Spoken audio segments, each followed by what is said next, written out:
Hi, everybody. Welcome. My name is David Blue. If you do not know me, I am a career actor. I've done everything from non-union background to series regular back and forth and everything in between. I've also hosted a lot and all that stuff, but I'm lucky enough to have this year, for the first time, been elected a SAG delegate. I am not here, nor are any of us here in an official capacity necessarily. We are here to help, and I dare speak for the NEGCOM and say they are here to help. These wonderful people, who I shall remind you, much like delegates and board members and everything, are all volunteers who have done this to help and give up a lot of their time and lives in order to fight for you and try to get things for you. But more importantly, and the reason we wanted to do this and provide this roundtable, they were in the room where it happened, musical theater nerd. They were the ones fighting for this contract. They were the ones negotiating certain terms, trying to get things.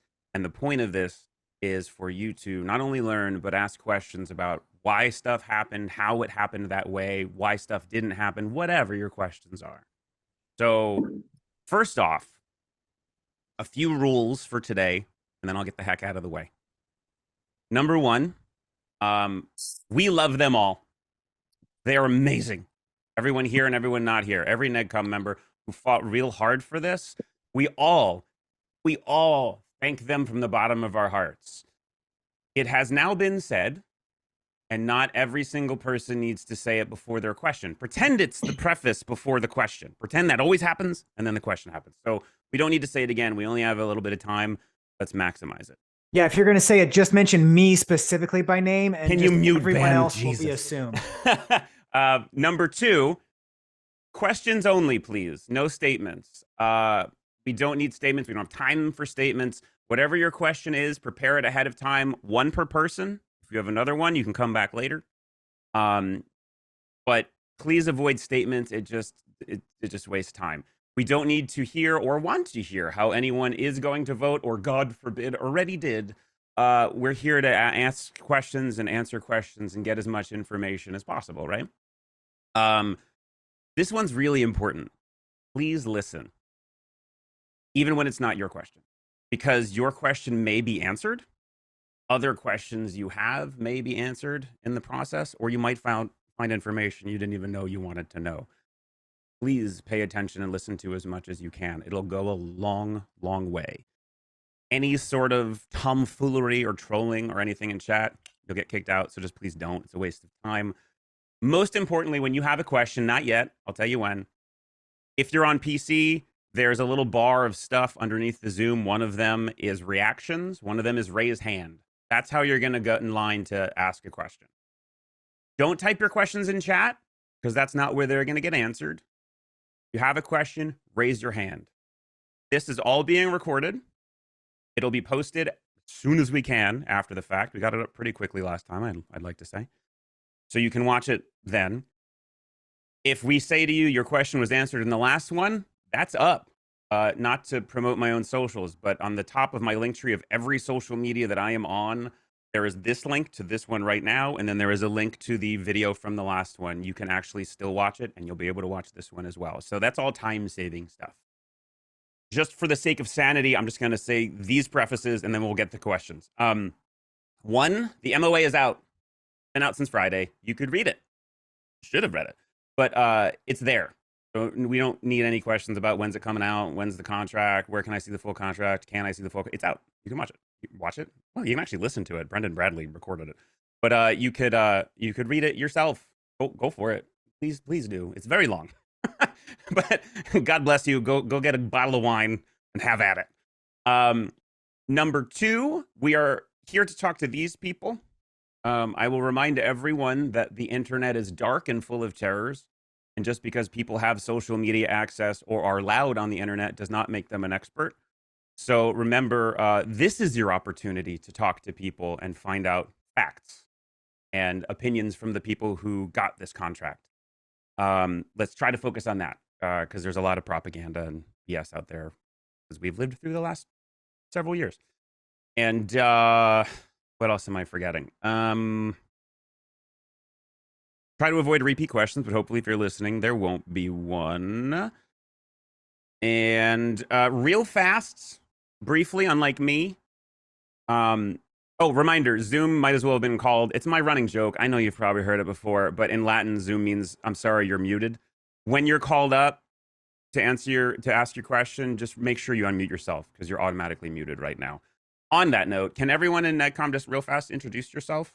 Little bio. I know we're actors like me. We love to talk. But Caitlin first. You're pinned first. Sure. Hi, I'm Caitlin Dulany. I am on the negotiating committee of the TV Theatrical 2023 contract. I'm a Los Angeles board member. This is my second term as a Los Angeles board member. I've been a delegate 3 times. I am co-vice chair of the LA Sexual Harassment Prevention Committee, and I am on the National Sexual Harassment Convention Committee, as well as LA local and national government and public policy committees, women's committees, and senior committees. I'm an actress. I've had my SAG part since I was 15. I've always been a very proud union member, and I really enjoy being involved in union service. And I've worked many of the contracts as well, and I bring that experience to my service. And yeah, I am all of those things. Very happy union service actor, SAG-AFTRA member. Thank you. God bless you. Charlie, you're next. I am Charlie Bodin, father of 2 working actor young boys. Okay, that's great. I save time. Thank you. And he occasionally books commercials about every month. Yeah, every month. Well, his mustache does. Natalia? Hey everybody, I'm Natalia Castellanos. I am a SAG-AFTRA member and part of the negotiating committee. I've been acting for 20 plus years. I've been a volunteer for union service since 2012, when we first, when we first merged, and from not only in local boards, but also in many different committees. And this year I'm part of the TV Theatrical. One of them, though, which is one of my passions, is obviously EEOC, as in the first Latina committee that was formed at SAG-AFTRA. So that's where my lens comes from. Thank you. Kevin? Kevin E. West, aka Kevin E., founder of the Actors Network many years ago, LA Organizing Committee Chair, National Disciplinary Committee, multiple convention delegates, multiple negotiating committees. I chose not to run this year for personal reasons, which we'll leave right there. Have been involved at almost every level of trying to assist and educate this community, both inside and outside of the union, since 1991. And I continue to try. Nice. Veteran television actor. Thank you. Nicole? Hi, I'm Nicole Cyrille. I just feel like we're just listing a litany of things. I've been in the union. I was in both unions in the 90s, and of course now it's just one. I don't run for office, but I chair Performers with Disabilities. I serve on other committees. I am a Middle Eastern woman. So as Natalia said, my lens or my perspective comes from being disabled, Middle Eastern, and a woman. I got involved in union service a few years back because I didn't like something, and it triggered me to get involved. And I'm hoping that that's what it's done for so many people who are paying attention now. Being a part of this TV Theatrical is my first time on the TV Theatrical Negotiating Committee, and I hope to be of service as long as people will let me. Thank you. Ron? Hi, I'm a national LA local board member. This was my 5th TV Theatrical negotiation. And I chair the National and Los Angeles local background actors committees. Great. Thank you. Ben? Ben Whitehair was most recently the executive vice president under Fran for the last 2 years until Linda Powell took that over at the last convention. Founding chair of the LA and then National Next Gen Performers committees. Been involved in a bajillion different committees, not to bore you, but have volunteered plenty of time and have worked, I think, almost every contract that we have, other than maybe a broadcast contract at this point. So that's where my experience comes from. There's going to be 1 or 2 more joining us, and you know, if anyone has to leave, they'll leave as they do. Any NIGCOM members, I ask that you please don't. If you have to like go use the bathroom or something, just go. Don't turn off your camera. Everyone like goes all Hollywood Squares shifty, and it gets really confusing. But more importantly, co-organizer of this wonderful roundtable, Jen.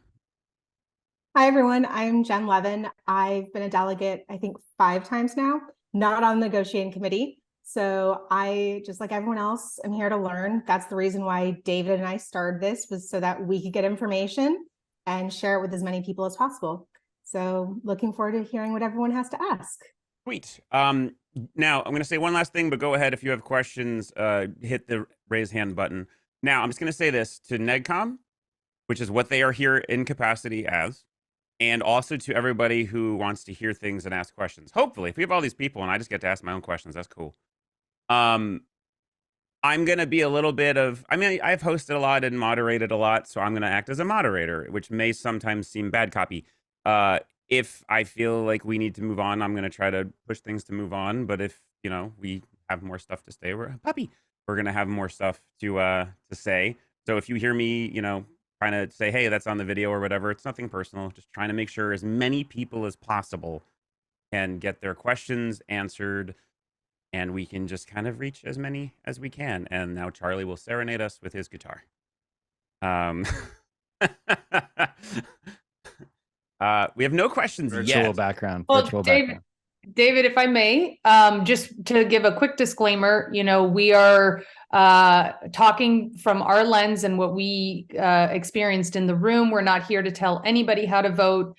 So please don't take any, you know, any interpretation as to what we're saying based on that. We're just giving you what the language says. And if there's anything too legal that we can't understand, you know, explain to you guys, we will definitely refer you to the union lawyers. But I just wanted to disclaim that so that everybody knew that, you know, we're coming from us. Yes, thank you. And actually on that, I will say, having now, you know, gotten to know a lot of these people through the last one and other, it's wild how approachable they are for what is your opinion about what happened in your experience in that room, but also, oh, I don't know the answer to that. Let me find out for you. It is a really valuable resource that can help out a lot of you. This exists in our union, and don't forget it. Sometimes it's hard to get an email answered from an official source or tweet or Instagram. So this is your chance to not only ask them, but alert them to something that's on your mind that they can address either now or in the future, you know? But let's focus on this roundtable is for this contract, what happened in the room when they negotiated this contract, and since. Let's go ahead and start with Josh. Hi, everybody. Josh Habib calling in from Boston. Thanks for doing this. So the one, I think I get it, but there's a provision about a change in covered number of background actors. It seems like it's mainly affected the West Coast, but can you explain that?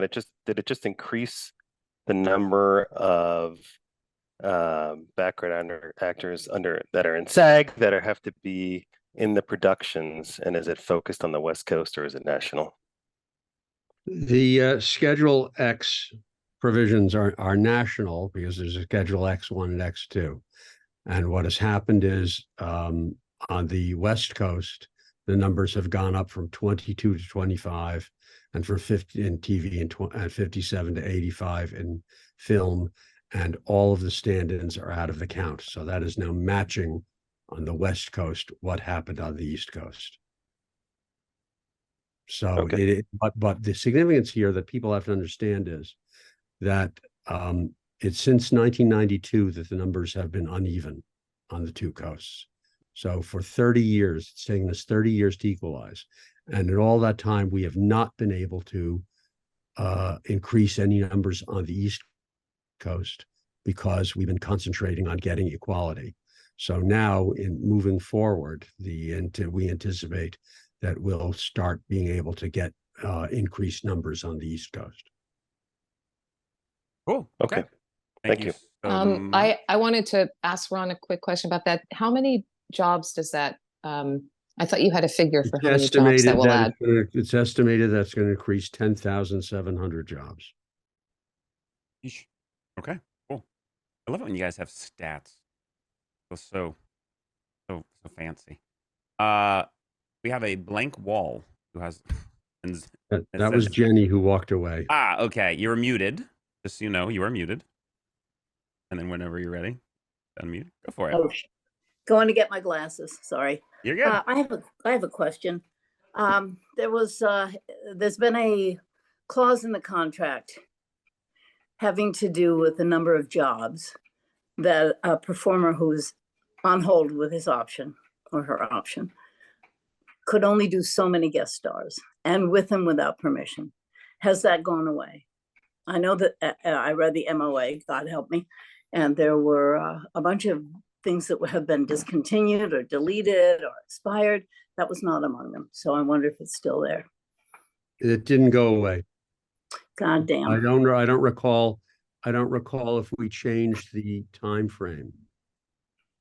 So to the exclusivity, when we were on the line, a couple people asked me about, what's going on with exclusivity. Right. Here's the thing that some people missed. There wasn't a single specific exclusivity change brought to W&Ws. So when we came out of plenary and we had, options and exclusivity being discussed, really it was the options period between seasons and nothing changing for exclusivity. So obviously with this new change to the option period between seasons, you would think it'd be great if we had, this would be my, hope that I wish we had this, that we would have done it in tandem with a change to exclusivity. But since nobody brought anything forward, we didn't have anything to present. That was a change. So to be clear though, so the exclusivity is still the same in the CBA as it is, but also keep in mind the Netflix agreement has a much better for performers, and I believe, in my opinion, probably shared by many, because it allows for more jobs. The Netflix agreement still has that separate exclusivity agreement. Thank you. Thank you. The only thing I would add to that very briefly is that if y'all remember the Netflix agreement, we had massive gains in options and exclusivity, and then the legislative push. So basically yes-anding what Charlie said, which is that basically because of the robust Netflix negotiation and the legislative pressure, we were able to then get off-cycle increases in the options and exclusivity. So yes, and to everything Charlie said, but just context for anyone who missed it. Actually, if you don't mind, so last time when we did, thank you everybody, you're wonderful. And remember, what I love about this is like, these are your fellow members, you know what I mean? Like, one hard thing with a lot of the official things is, here's a lawyer speaking lawyer. And it's like, hi, I didn't get anything answered. And I love how knowledgeable you guys are, but you're also us. Last time we had like 8,000 hands up immediately. This time people are a little bit shyer and quieter. I want to get to Torian, but I do want to ask one thing, if I may. You know what? I'll ask after. Let's do Torian first. You're muted. Thanks, David. Hi, everyone. I'd love to hear from all of your perspective what was going on kind of in those last few weeks of negotiations and what kind of things were at play that you can talk about. I know from our end, especially once the WGA closed their deal, you could see the difference in the picket lines, but I don't know if there were other external or internal factors that really led you to go, it's about time to cut this off. Sorry, I don't think I understand your question. What can you rephrase that? As far as deciding to end the strike and kind of stop where we did. Well, I think with anything, Torian, I mean, and I think I understand your question in the sense is, in the negotiation, it's all about how much gain can we make? And, so this is play in my mind, right? Like, how much gain can we make with the amount of leverage we have in the moment, right? And what all the levers are and all the proposals that we asked for, like where everything kind of was. I think at the end of the day, looking at it as a whole is the deciding factor at the end of the day in that aspect. And I know one of the things for us as well was AI.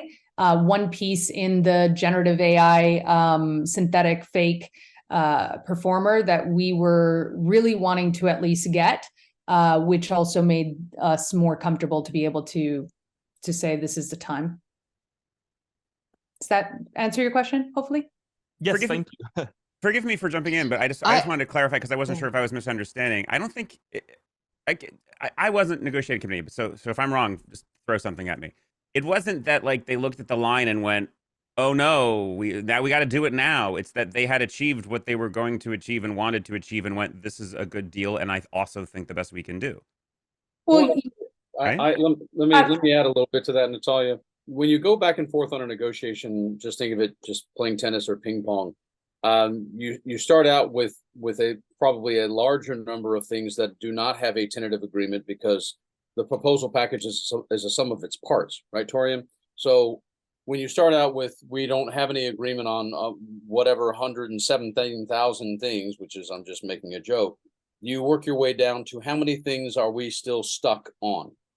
How many things are they still holding on? Producer rejects. How many things are we still holding on? And what is the last proposal or the last place that we were on that? And do we believe in the context of what we're asking at this moment in time? When is it when you're on day 118 or whatever day it may be? How many more days? This is part of the conversation. What feels like you're asking is how much longer do we feel like we would to be able to get blah? And that is part of the ping pong and the tennis process of negotiation in terms of, is there a point at which that conversation becomes tenuous and it turns a little bit south based on time and what you're pushing for or not? Keeping in mind, Torian, that we were so unhappy on July 12th, we walked out and went on strike for the first time in 43 years and the first time dual in 63. So all you did was work your way back to there to a place you felt like had moved enough things forward to consider trying to reach a tentative agreement. That would be my answer to that. Okay, thank you. I didn't mean to overstep. Sorry. That's okay. I just wanted to quickly add, I think it was 5 weeks we were negotiating before the strike. We were negotiating hard and strong and in good faith, and we had tentative agreements that we were happy with on a number of things. And there were other things we were still pushing for when we came back. AI was not a last minute thing. There was back and forth about that before and after, but like Natalia said, there were some pieces that we were not going to go off strike unless we could achieve that we felt. And the other thing that, so there was a lot of back and forth and pushing and hard bargaining, but one thing that they would never, that they wouldn't engage with us on was what's now the streaming bonus. So we had gotten to a point where we were working on that piece of the pie, and we were really, the fund was really important to us. I'm not saying anything out of turn, am I? Does anybody? And so that was something that was very important to us, that we'd be able to have a fund and have that in place with the streaming bonus that we had been holding on to that part of the package for a while. And so we started to negotiate for what it is now. We were happy with that. And then there was the fund part, and that was something we also achieved in those last days, getting that secured. Okay, cool. Thank you. Let's just go ahead and call up Scott. Make sure you unmute yourself. By the way, if you have your camera on and you want to ask your question face to face, you can. If you don't want to, nobody judges you for it as long as we can hear you. Sure. Hi there, Scott Perry. Thank you all for your work in negotiating. Just got a question in regards to page 67 of the MOA, section 3. Just understanding how exactly can an independently created digital replica be used in accordance to the First Amendment, parody, satire, etc. Docudramas, biographical work. Sorry for the noise. They're good. We can still hear you, actually. Hold for playing. Sure. Considering that, so many productions now are docudramas and true crime and stuff of that nature. So how do we have protections for our independently created digital replicas and compensation for such instances? The reason why that is in there is because that is the standard that exists today. So if there are certain people who are public figures to the extent that you can satirize them or use them in docudramas without their permission. Those are things that happen under protection under the First Amendment. The producers were intent in making sure that this language was in there to be consistent with the way that business is done now. So if they're going to create, for instance, if you were involved in some kind of very public true crime thing,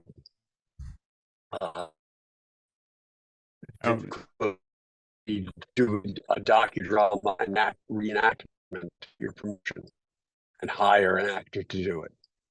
And now they could create a replica.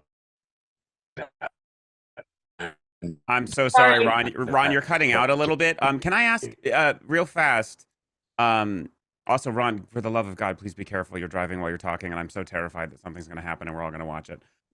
If I may, and I'm sure other people have expertise on this, I'm just doing this because I just watched it. If I can call on somebody, I hope, I'm not really planning on doing this, but Charlie, you just responded to the video that was posted, the conversation that I think it was Duncan with our own one of our people talking literally about this, and then you did a response video about it. Would you mind addressing this question, just because I know you just did recently? Yeah, I'll put the link to the Instagram video in the chat where Duncan and Jeffrey Bennett, our chief general counsel or general counsel. Yeah, David, you're cutting it out, but that was it. Yeah. Don't know if I. Yeah. So yeah, I just put it in the chat, but I want to say it's around the 20-minute mark or so that the question of parody comes up. He posted in the chat. Sorry, who's talking? That's you did. Okay. Caitlin is having a Caitlin, can you mute? Love you, girl, but can you mute? Yeah, you're kind of cutting in and out as well. I'm gonna text her, David, because I think she's coming in and out. Yeah. All right, go ahead, Charlie. No, it's okay. So yeah, to that question, and I think Ron was hinting at this that was, just an awareness that the First Amendment protects that type of speech, and that our contract can't override the First Amendment and freedom of speech. But the important thing that's said in that video by Jeff Bennett, and that was said to us in the room as well, hello, is I don't even have a cat. That's the weird thing. The thing that was said to us in the room is that parody is not, you can't just say, well, this is parody, it's in the movie, and it's just a guarantee. They have to actually win that. It's you can't just claim parody and then it's in there. And case in point, we would all be in movies and TV shows and they would just claim parody and never pay anybody anything. That's the proof that that's actually a real standard. They have to prove it and win that case. And Jeffrey's point to us, as well as in that Instagram video, is most of the time it goes the way of the performer. It goes the way of the individual. Parody is a very hard thing for them to win it in a First Amendment case. And I'll just let the video speak for itself because he's the lawyer and I'm not. Thank you. And yeah, I did see that video, but as a quick follow-up, what about a non-public figure like myself? They just want to use my likeness and visage as the guy in the distillery who helps abet the crime. I mean, I understand, like, if you're Britney Spears and you want to do a docudrama on Britney Spears, you can do that. But what about, if they're doing a recreation of one of her dance scenes and you use like 4 people as backup dancers who happen to be independently created digital replicas? Do they have any protections or compensation for that? Yeah, I think that's a great example, similar to the Jeffrey's case that he cites from the 50s, where the man was just a performer at the circus and the news wanted to record him and film it. And they cited First Amendment, the news station did. And the circus guy won his case because that's his livelihood, and they were exhibiting it without his permission and without compensation. And so that was, to my understanding of what's said in that video and what's been said to us before, is that was the case law that set the precedent for all of us in terms of filming and claiming First Amendment right, but actually it not being allowable because it's taking away our livelihood. Thank you. Thank you for that. But part of that, but isn't part of that, Charlie? Part of it is if the Who is this? backup. It's Ron. It's Ron. Part of I it know. is backup dancers in that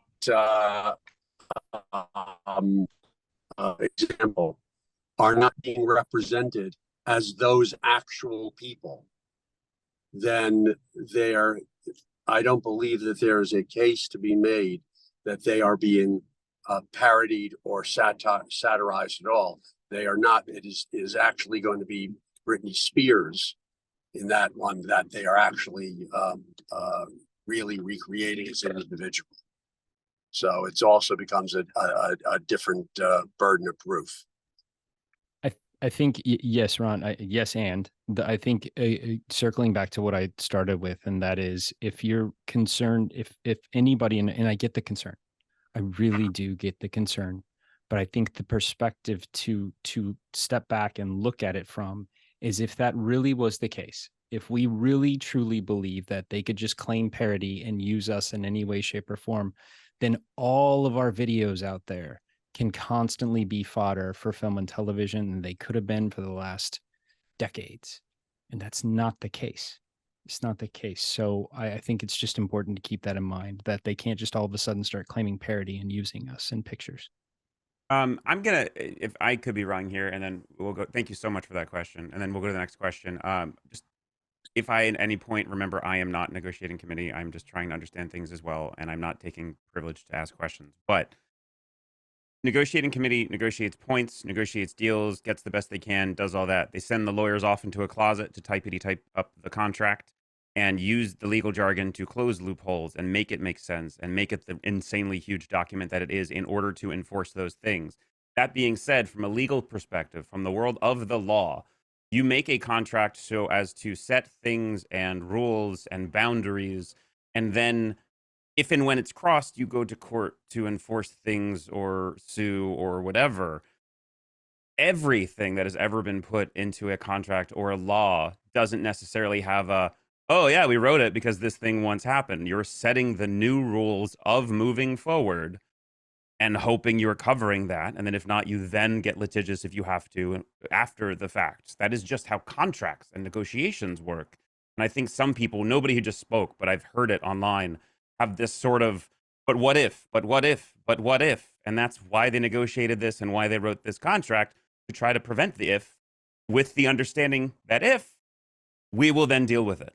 You know, it's about setting those now. Maybe I'm off, but that's how I see it. I saw a few nods yes, so I hope I'm right. Oh yes. But can I just to the point, not just the if, but a bunch of us in the room, you remember the negotiating committee, I think in a lot, and forgive me if I'm speaking ahead of some other people that feel differently or they share this thought. The negotiating committee in the room is supposed to push the lawyers, and we say the what ifs to them in the room before it goes out to the membership. And then they say the same what ifs that we said, you know, in this case, 5 months ago, or even a year ago, if it was back in W&Ws.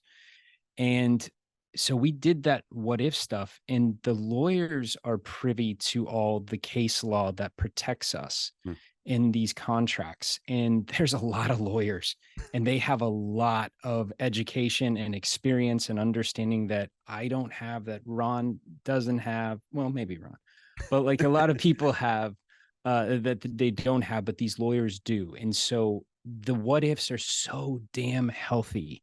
But I think listening to when the lawyers say, we are protected, everybody, I think that's really important, because they know, they have the experience and understanding, and it's okay to keep saying what if and to keep pushing them. I think that's healthy. But at some point, whenever many people that I've talked to over the last couple of weeks have been like, I just know, I know, and they don't, that's then I don't know, man. I don't know if that's healthy. So anyway, that's my 2 cents. I'm sorry. Thank you. I appreciate that. And since they're NEDCOM and they're not allowed to say it, I will say this real fast because it was said last time. A lot of people are like, but what if they try to screw us? I'm from New York. I'm just going to say it. But what if they try to fuck us? And it's like, you've worked in this industry. The people do. They're trying to protect that with these contracts and everything. They're always going to try to find a way, and we're trying to prevent that. Sorry, I did not mean to interrupt you, Ben, who knows more than me. No, I wouldn't say that I do. I think what Charlie was saying is spot on. And the additional context is, I think when I hear from members, there's this assumption that the staff lawyers are off in that closet and have no context. The contract staff and these lawyers, what they're doing almost always in between negotiations is enforcing this contract. So they specifically have seen every way that the producers try to find loopholes, and they go out and they enforce it. Like Jen Godry knows this language like the back of her hand. It's insane. And our SAG-AFTRA lawyers that our member dues pay for, like day in and day out, they know this language and they know the nuances. They're out there enforcing it. So what Charlie said is spot on, because they can only know about things that they hear about, right? And that's why claims, members reporting things, going, hey, here's this new way, I think they might be trying to screw us. Like getting that to the union, super helpful, because then the lawyers go, oh yeah, they are. Hold my beer, watch this. We're going to go get them. Like this is not their first rodeo, but they need to know what's going on. So that's why I'm always like, look, if you think something's happening, file a claim. That is their job. That's why we pay these lawyers to go enforce it. And they're very good at it, but they can only do it if they know what's going on. And that context of like, they're looking at this for the 3 years in between. That's why in W&Ws, they'll come and be like, hey, you won't even believe what they tried to pull over here that we stopped them on, and we're ready to stop them here. And we have this legislation here, and they're going to think that they're going to be okay here, but we actually know this phrase here. And I can't wait to get in front of an arbitrator and hook them with that. Whatever. I'm being a little facetious, but not really. That's Thank context. you. No, that's actually, I think that's nice to hear as a member.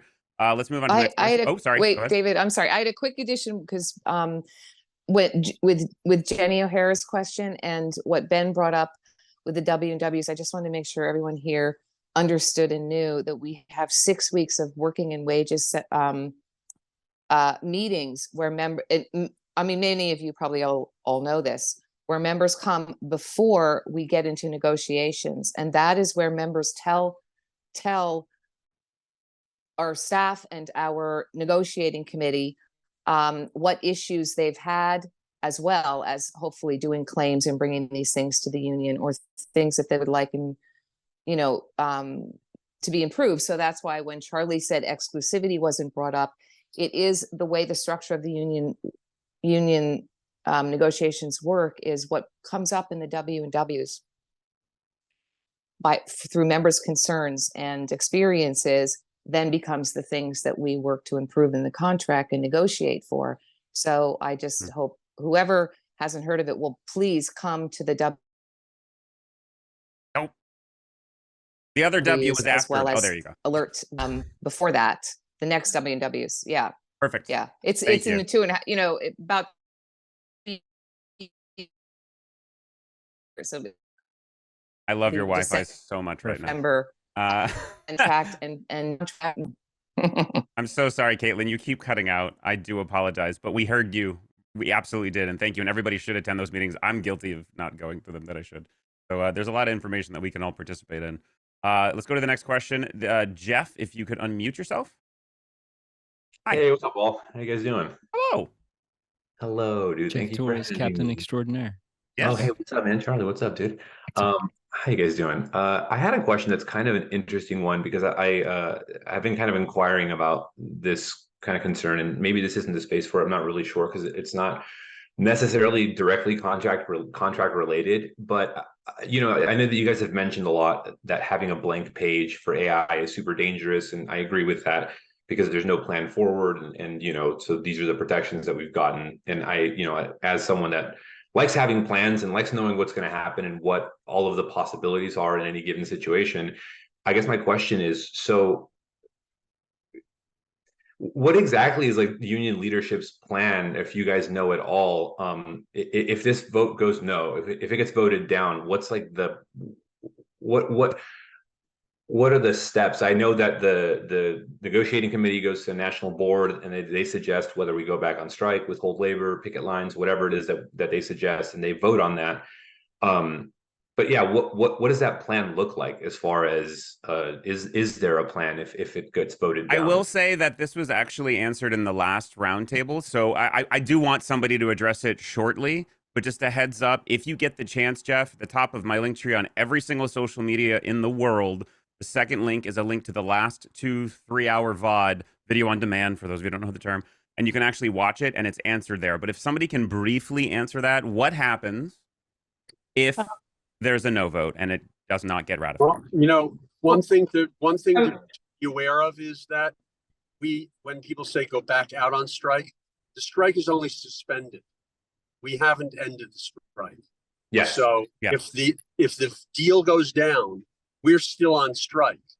But there are a number of things that can happen. And the first thing that you understand is that the deal that we are working under today, tentatively, is not the deal we'll be working on the next day. We revert back to the 2020 contract. And from that point forward, we have to decide why the membership decided to vote it down, and take that information and try and process it to figure out what the next steps are going to be, which can be there are a lot of different options, and there's no set answer to that right now. Can we go to Natalia? Because desperately trying to say something. Natalia, would you mind? Are you frozen? You were just about to want to talk. While we're waiting on Natalia, Kevin, you look like you were about to say something, if you don't mind. I feel like I'm a teacher. You're muted as well, which is hilarious. It is extremely hilarious. Mr. Cotter. Wow. Thank you very much. Well, just showing my age, David. There you go. So as what Ron just said is correct, there would be no interim agreements. Everything would essentially, in some ways, freeze and in some ways potentially start over. As it was when we walked out on strike, we would be in a position with a no vote to basically wait for the AMPTP to come to us. And also in terms of Jeff's question, I don't want to be projecting what our legal team would be doing, because a lot of people have brought up, crew members don't want us to vote yes, and there are writers. So the truth of the matter is, I don't know that anybody can properly couch where IATSE or the Writers Guild or the Directors Guild would be, but I would imagine just on basic forms of logic and common sense that our leadership, as we were early on in their strike action and ours, would probably have some engagement and conversation with union leaders of other unions just to find out where their members were and their mentality. But again, the truth of the matter is, with the strike suspension agreement being sort of nullified by us voting no, it's not a blank page, but it would be an interesting reboot of basically every element from the contract points to our picket lines and all the way. Okay, and so I guess my question is like, do you mind, Jeff? Is there going to be Jeff? Yeah. Sorry, we really wanted Natalia to jump in. She just got disconnected. Oh no, she doesn't. Never mind, Jeff. You're good. Okay, no, I just wanted to know if like, because obviously members have very specific complaints and very specific, I've actually seen some people post, we should add this to the contract or whatever the hell it is, right? Is there going to be like a mini W&W that the leadership now meets with us and asks us what it is that people like, whatever. I haven't voted yes or no. I'm just saying we, the royal we, or whatever the fuck. So what does that look like as far as trying to ask, what would be the asks that would get us to get the yes vote, if that is what I'm asking, I guess, if that makes sense. Jeff, unless somebody on the negotiating committee corrects me, I believe that the reality is we walked in with a particular package at the beginning of this negotiation cycle. And while there are things that have been in the package that were removed from the package or that were agreed upon, mutually agreed to remove, whatever it may be, I believe that I don't know if the start over goes all the way back to the WW phrase. Kevin, Ron might tell me different. Kevin, stop for a second. There is no game plan and there is no rule. And the fact is that what will happen is we are going to have to figure out why the membership voted no. And if that means having meetings or if it just means figuring out for ourselves, there will have to be something to go back to the AMPTP with and say, this is why we didn't get a deal, and this is why we need to try and get a deal. But there really is no point at this point in time in figuring out what the mechanics are, because in the history of this union, It's never happened.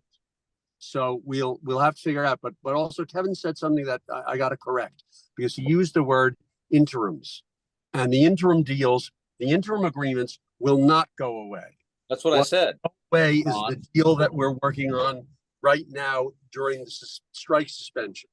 So, but there really is no answer that you're going to get right now today that is going to satisfy you in having a real blueprint. To clarify, before we get to the next person, just so I understand the answer to Jeff's question.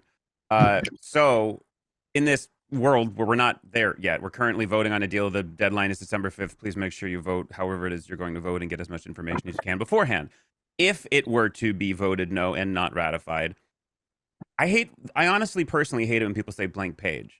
It just means we are technically back on strike now, and we would have to start negotiations with what do we want? We would have to not start, we would have to restart. Yeah, sorry, restart. But what I mean is, it's not necessarily a blank page, it's sitting down and going, okay, what do we got? Like, what can we do, right? It's not, I think some people have a misunderstanding, which I think is maybe where this question comes from. Also, I think people have, sorry, one second, let me just finish the statement. I think people have a misunderstanding that if a no vote happens, it's great. Now let's keep talking about that package we negotiated, when the truth is it's sitting down and going, okay, what are we going to try to negotiate, right?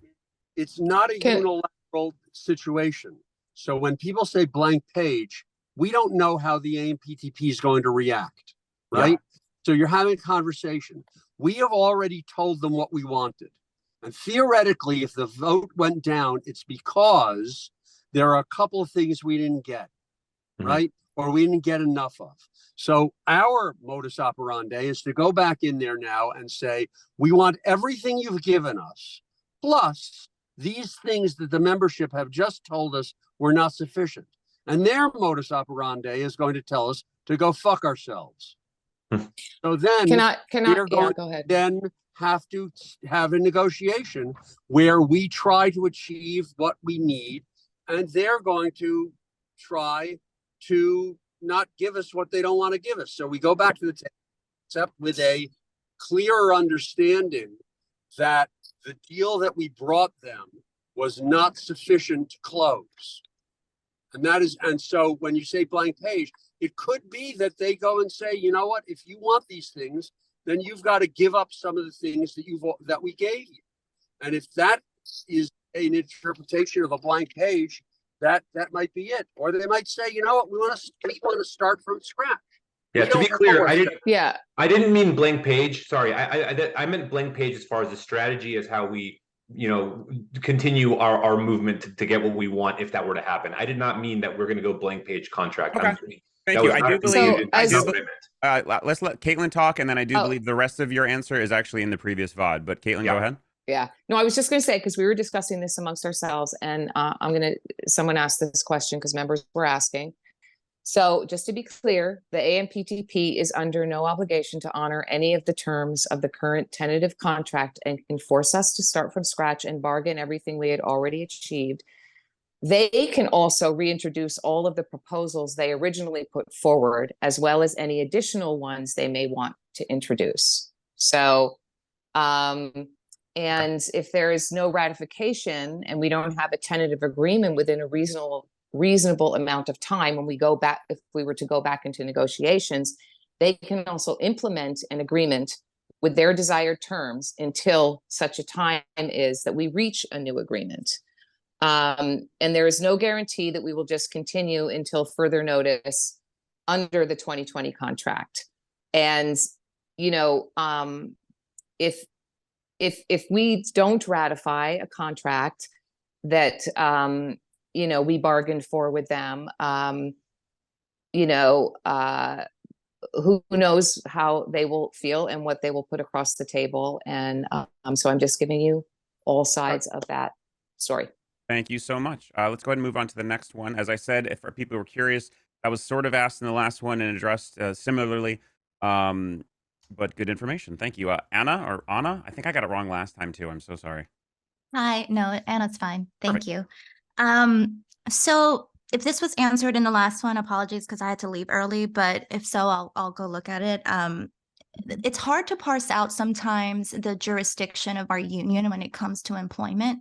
So I wanted to ask, was a couple of things. Was the option to not have digital scanning as a prerequisite to employment explored in the room? And similar to that, similar to how backgrounds have a minimum number of background actors, was that option explored in the room for principal actors so that we have a minimum of human actors, because that's a big concern? And the third part of this question is if there's any federal law that comes into play which protects employment in terms of having 80% of staff be human, does that then supersede our contract?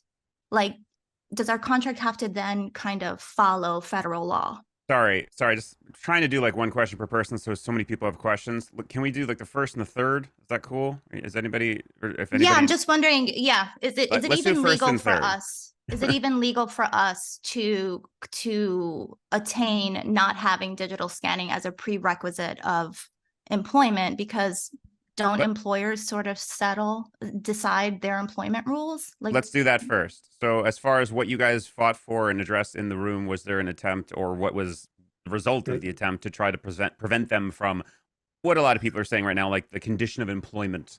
Or there's a major misconception about condition of employment. And the fact is, as much as people don't like to accept this, everything in your contract is a condition of employment. And the real analogous one to this in our contract right now is nudity. Our contract covers rules about nudity and talks about the proper notification for nudity, but it doesn't, nudity is not required. At the time of your booking, they say to you, are you willing to do X? And if you say yes, it is now a condition of your employment. And if you show up on the set having agreed to say, I will do X, and then you change your mind, they can send you home without paying you. The opposite of that is if you show up on the set and they did not tell you this in advance, and you did not agree to it in advance, they cannot send you home without paying you. People don't like to understand that it is analogous to them asking you to relocate, to whether you'll have your hair cut, whether you have particular wardrobe or props that you're going to bring in. If they tell you that that is what is required of the job and you accept it, you're accepting a condition of employment. And what we have done now in the contract that did not, if this passes, that did not exist before, is there are guardrails and protections and actually things about pay, which again is similar to nudity. If you agree, we have guardrails and protections. And that is what we've negotiated for. But condition of employment has always been there, and it is because the employer is setting the terms of what they want to hire. And as long as what they're asking for is not contravened by law, they can ask you for it. So that's the answer. Thank you for clarifying that. That's what I needed to hear, because I understand the nudity clause, but they can set whatever terms they want unless it's against federal law, is what I'm hearing. And what's more is in the nudity terms, you actually have the ability to negotiate upfront, because we don't, unless you're a body double, in which case you're a principal actor. In the other terms, you actually are negotiating your terms. What's different for the scanning is that, at least for background, you could negotiate, but in all likelihood on the first round of stuff for your first informed consent, you're probably going to scale. If they want to use your scan subsequent to that for things that are not in the informed consent that you have signed, which is called the reasonably specific informed consent, you are then free to negotiate, because they cannot use it without getting additional consent. Thank you, Ron. I want to give Ben a chance to talk and also say that we're joined now by another negotiating committee member, Woody Schultz. Thank you for being here. You're pinned. Woody Schultz. Yeah, I just want to piggyback on what Ron said. I think the way people have asked this question, and I'm not saying this is you, but I think because it's come up a lot, there's this idea that, oh, it's a condition of employment. That means I have to do it. And then it's what happens next that is freaking people out. And I think there's so many misconceptions, in addition to what Ron said, that like, oh, now that they have my scan, I just literally will never be needed on set anymore. They can go off and do whatever they want. And I'm like all these like really scary scenarios. And all of the guardrails Ron just mentioned are what's true. In the same way, nudity is an apropos analogy, whereas like if you agree to that, there's going to be intimacy coordinators, there's going to be restrictions. They can't use a body double to do things you wouldn't. They can't do this in a hotel room, right? All these other contractual protections when you agree to this condition of employment. And the same is true with any kind of digital replica or these other things. Even you can always say no.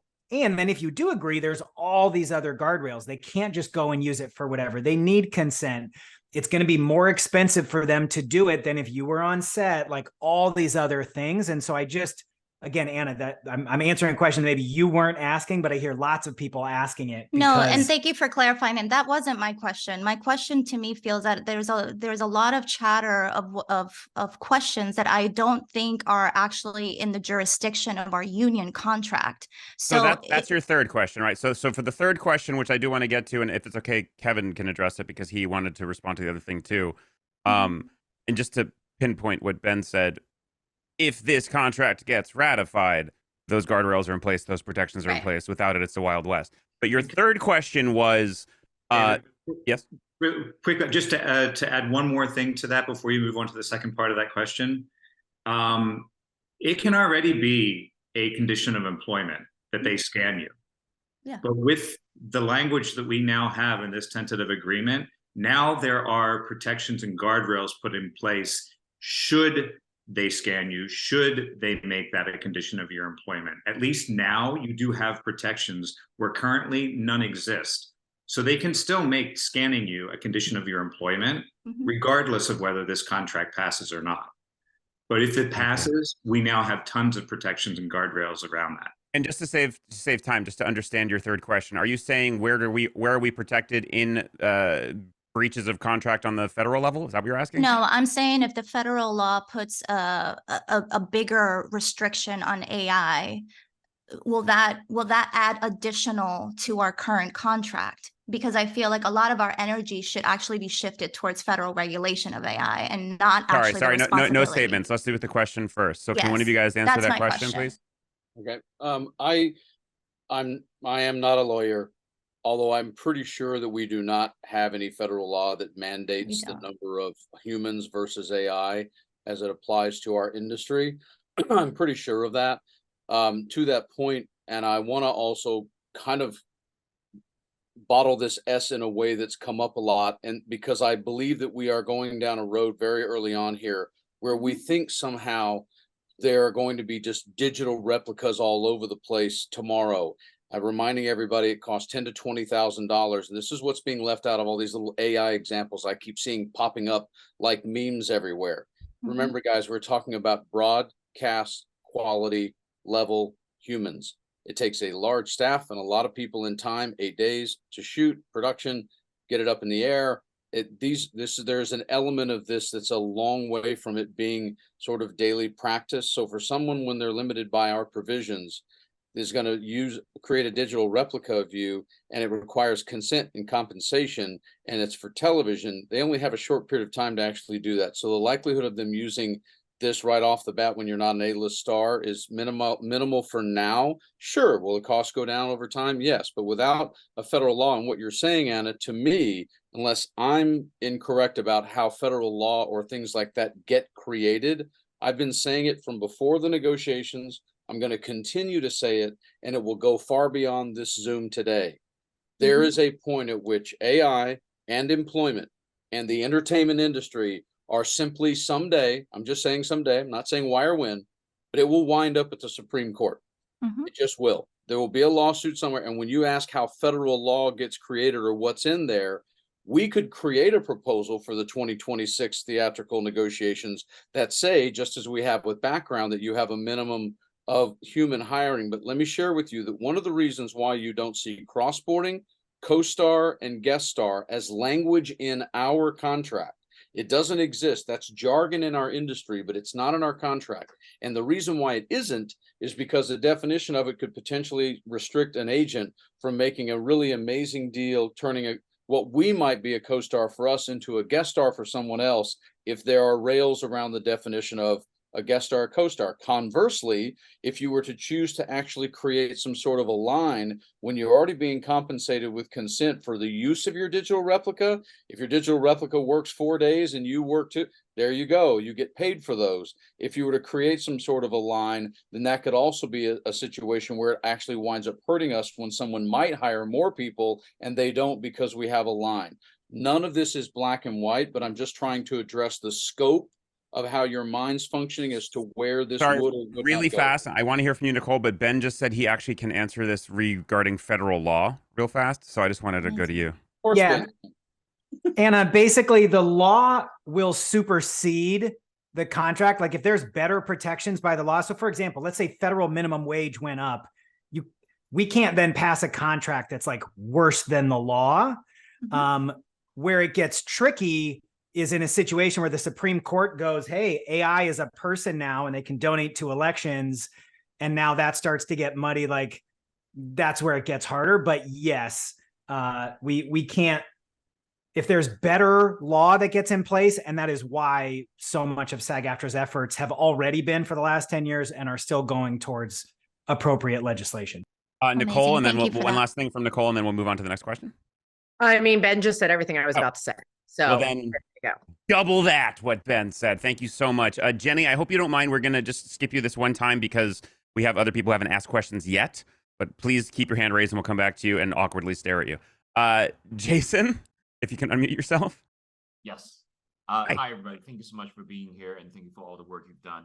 Appreciate it. I want to ask about under Jesus, casting, auditions, page 14 of the full MOA. That says performers may not be asked to memorize any materials nor be prohibited from holding sides and or using prompting device during self-tape. No compensation is due to a performer for a self-tape. I want to ask your reasoning behind both part of that sentence. The later part, I don't want to invoke like other groups per se, but I know there are certain group of members in our union talking about, you know, this clause in our not contract, in our rules and regulations, I guess, about like getting compensated for auditions. I just want to hear the reason behind you guys putting that down, like no compensation is due. Thank you, Jason. Who wants to address that? Okay, sure. Let's do that first. Let's start with that. Well, all I was going to say was like we definitely tried to get the language interviews and auditions in the self-tape language. I think what helped with that, and this doesn't matter what side of the coin you are of pay for auditions or not, right? Like it has nothing to do with that. Like I'm fine with whatever side. I think it was to try to keep it to us to figure it out in the sense of the membership, to see where the membership wanted, you know, in the W&Ws as far as pay to audition goes, right? But what I think helped us here was in legal terms, the best way to explain it is, let's say we went to court and took them to court and they said, you should be paying me for this self-tape, right? And the other side says, no, you shouldn't. And so the best way to look at it is the judge is literally going to ask, well, what is an audition? And we would explain what an audition is, which, you know, we get the sides, we work on it, we go in, into, let's say, the room or the Zoom room, and then they tape us. Right. And then the other side would be like, well, what is a self-tape? And we would explain the exact same thing. So it would equal to. So in the court of law, we have still the ability to fight for that in the sense of still covering it as an audition. I know that the language isn't in there. We would love it to be. But because in the court of law, we're still protected. Again, we go back to what the lawyers were talking to us about that we could still take them to court for that. Natalia, you said it really well last time. I loved it, and forgive me for quoting you. but it was like to make it specific enough where we had room to fight, but broad enough where we had wiggle room in order in court to make things stick. And I love the way you phrased that. I also know that Charlie is chomping at the bit to talk about this specific one. I can see him antsy. Yeah, but hopefully that answered from my side, Jason. Oh, that was great. Thank you, Natalia. Charlie. I guess, yeah, chomping at the bit is one way to put it. I saw you getting ready. You were like, okay. No, it's because, I think it was really clear. We talked early on and we said we wouldn't say so much our opinions and more education of what's in this contract. So let me just say this, that however you feel your interpretation of should you be paid for an audition or not, that was in the contract before. We didn't change in this negotiation the rules of auditions or the understanding of audition pay for people that believe there's money owed to them for auditions.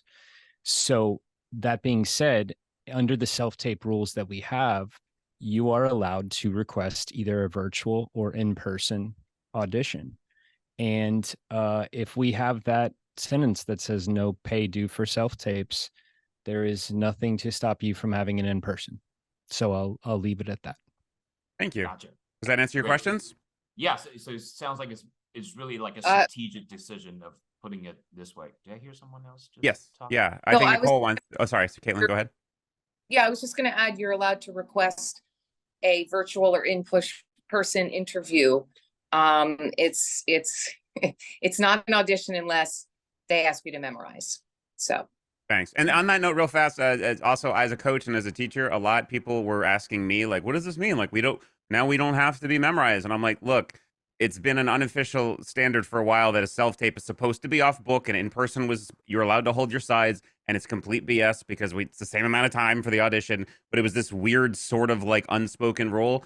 And so this now says you can't be expected to have to be off book. You still can if you want to. Go for it. Do your thing. It's not like you have to hold sides now. Sorry, Nicole. I mean, to override you. That's okay. I'm going to go a little deeper than I thought I was going to, or than I really wanted to. But look, there's a woohoo. What Natalia was speaking about, because Natalia and I both have legal backgrounds, is a term in the courts called pattern and practice. So you can call anything you want, but if when you go to court, it is the same pattern and practice, it doesn't matter what that name is. So put yourself, for those that are thinking about that, why didn't we get that language? Why didn't we get that language? In the position of if you were in there negotiating, and where you have power to ask for things and demand things, and where you have to give. So if you know that not having that language in there is not going to be held up in a court of law if we chose to go after pay for auditions, then why should you spend your bargaining capital on getting those words in there when they will not actually help us any more than we already have the protection, right? So you kind of have to think some of those things through, because that's what we're doing in the room. Where do we want to fight harder for? And as we know, and as the lawyers made it very clear, it's covered if we choose to fight it as a union. If our membership chooses that that's where we want to go, it's covered with pattern and practice. That's why it wasn't worth fighting for the words. No, first of all, yes, I will give you a woohoo. Thank you for answering that. That was great. I appreciate that.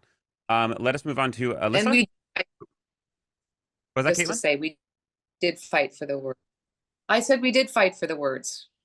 Okay. We did. But we were very comfortable with the explanation from our lawyer that would, as was explained by. You're good. Thank you so much. The last thing, I don't want to presume what you guys' positions are, but I hope that by writing that down, like not be asked to memorize any material, nor be prohibited from holding sides, I hope that in some way discourages, for lack of a better word, the casting directors from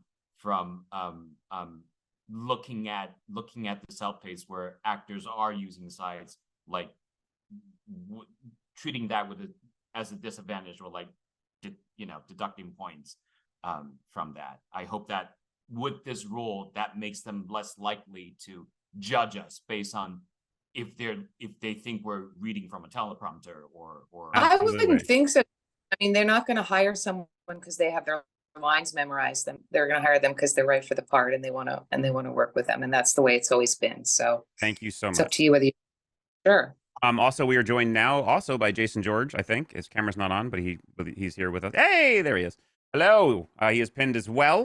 Look at all these negotiating committee members giving up their day for us. Alyssa, if you don't mind, your question. Oh, you muted and then unmuted and then muted yourself again. There you go. Unmuted, where I belong. Okay.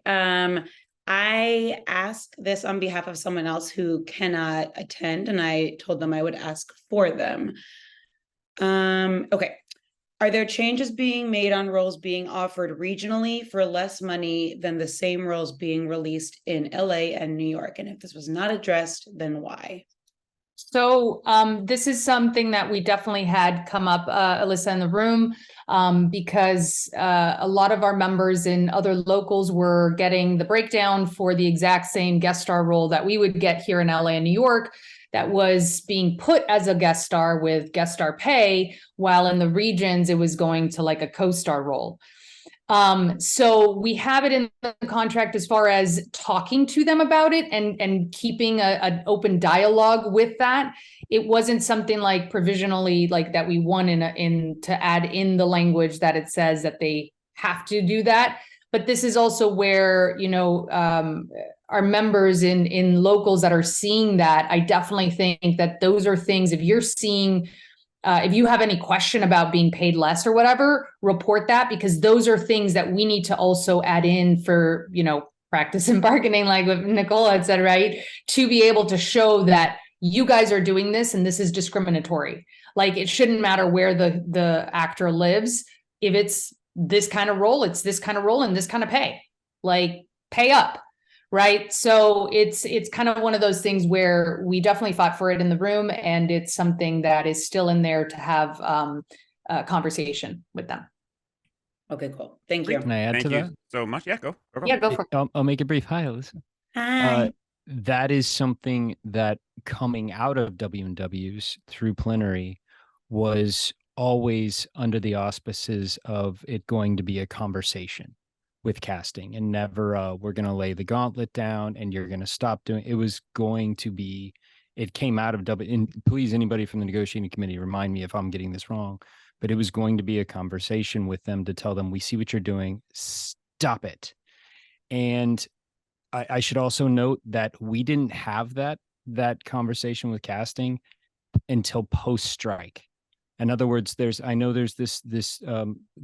are some people that say, you know, I don't believe yet that the strike got us anything. That is one of the things that we got out of the strike. Before we went on strike, they refused to do it. They said, not our problem. And then after the strike, almost toward the end of negotiating, we got that conversation, those meetings. So I think if Charlie, we did come in with I think it was Eric's proposal that we came in with slightly to that, and then it moved to the conversation aspect to at least be able to get it covered. Cool. Thank you. Cool. Thank you all. Thank you, guys. Thank you, Alyssa. Appreciate you. John, can unmute yourself and hop on in. Hello, John. John P. Conley. former AFTRA president, 2001 to 2007 or 2008, John? My goodness. Is that right? You know too much about me. Yeah, 2001 to 2007. I am correct in understanding that our negotiating committee is made up primarily of working performers from a wide variety of categories and skills, and not just randomly picked from the ocean of membership. Am I correct about that? Yes, I would say so. And would you say that it was generally representative, not just of the working population, the consistently working population of our union, but also that understood the interest of the broad population of our union in their heart? Yes. It's designed that way.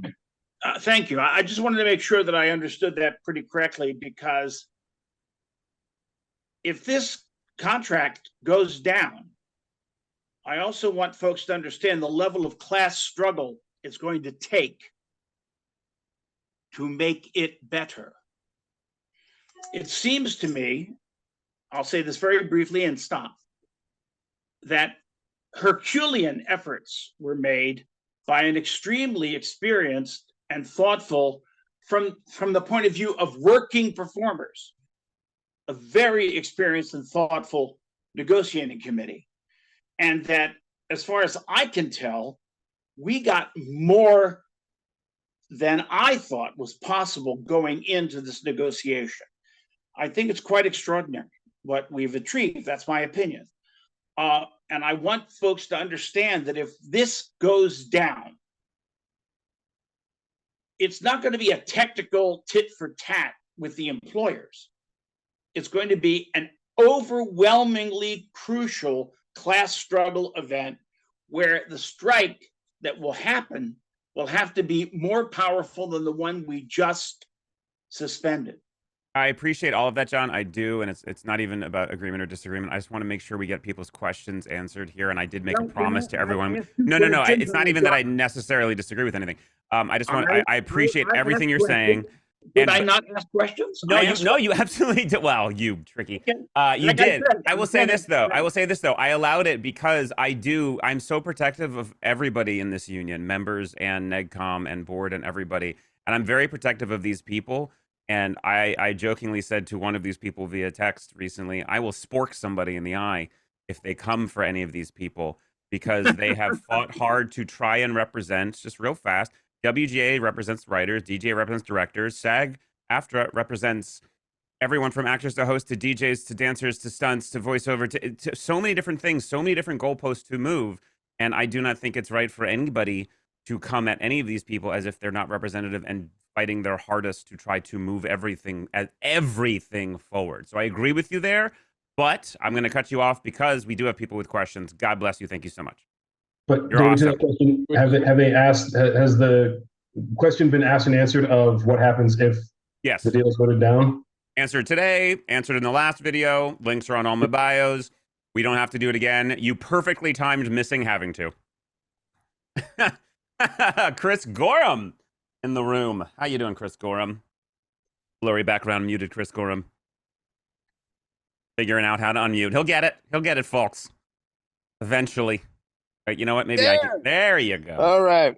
So, unlike you, Mr. Blue, and unlike Mr. Connolly, I'm going to follow the rules that were set at the beginning of the Zoom and praise Ben Whitehair and only Ben Whitehair. Thank you, Ben. I object. Damn it, man! Everything fell apart. So my question, we're all very aware that the bulk of the questioning of whether or not this deal should be voted for is revolving around AI. And my interpretation of a lot of it, because we were talking earlier about like we would have to just figure out why people voted no, and my interpretation about why a lot of people are so nervous is that they're asking the question, why didn't we just block AI entirely? I feel like I have a decent understanding of that, but I feel like it bears repeating as to why the strategy was not, we have to stop this entirely. And instead the strategy was, we have to find a way to work with this. Can you guys just talk to like why you chose one strategy and not the other, or what that discussion was and why you landed where you landed? Well, I think it's important. Oh, Q. Oh, go ahead, Natalia. Go ahead. Go for it. No, go ahead, Natalia. Go ahead. Natalia, please. No, we joke because Q's like my brother. Yeah. So, I think it's important to know that you can't really dictate. Well, first of all, our strategy going in was never to just completely just say no, right? It was, how do we protect what's happening out there to the best, for the best of our members, overall in this type of, in what's happening with the AI tech. Unfortunately, we don't have the power to stop AI. If, let's just say, we didn't negotiate, they could keep doing it as they are doing now. And they could actually even go to other countries that don't have our rules and regulations under our union, with other union that don't protect them under that. And they could use those artists. And then we would be in the same place of not having any work.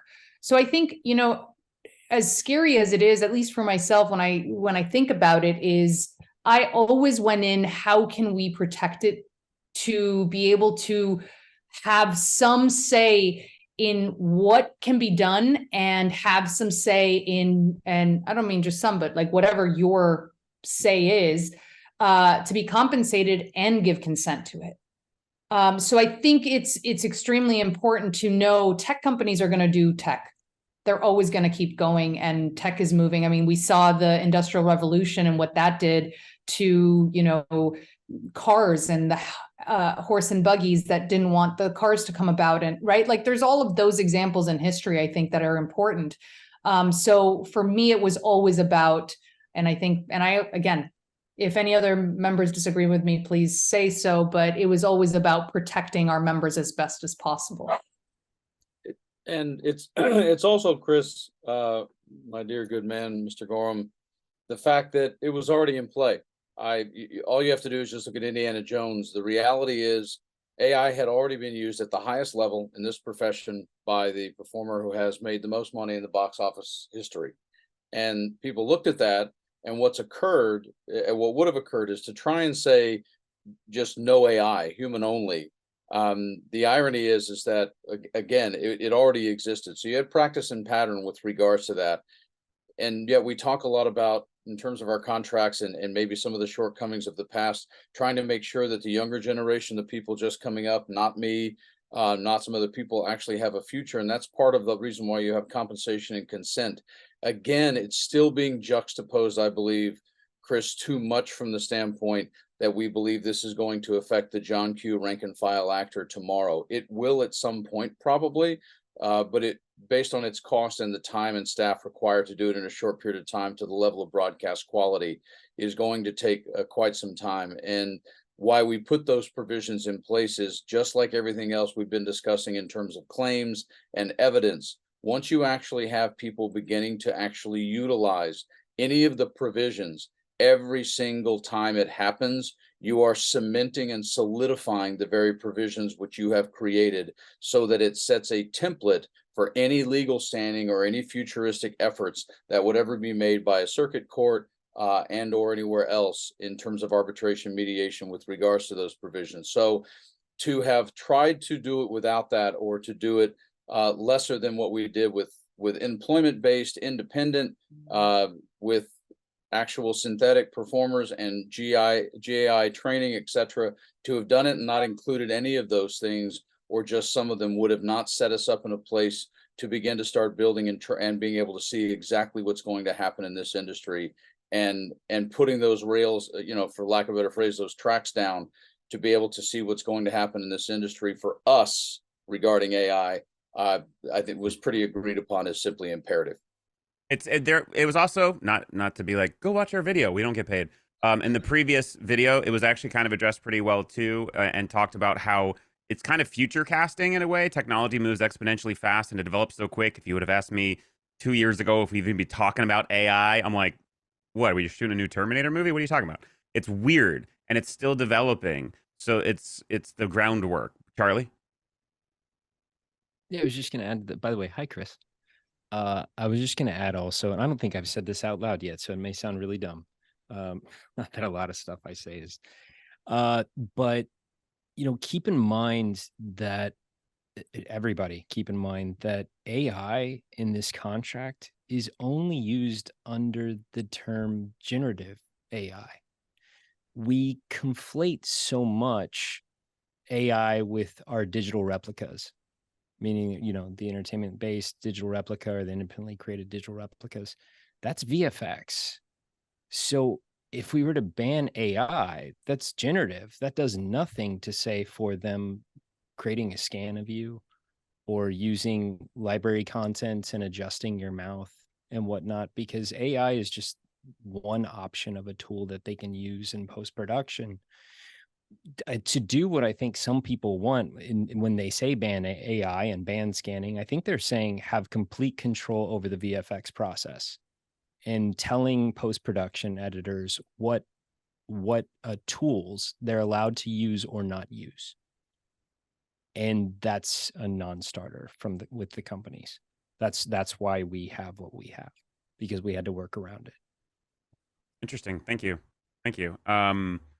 I think we can move on to the next one. So thank you so much for your question. Gorham. That is indeed your real name. Kimberly Wong. Hey, thank you.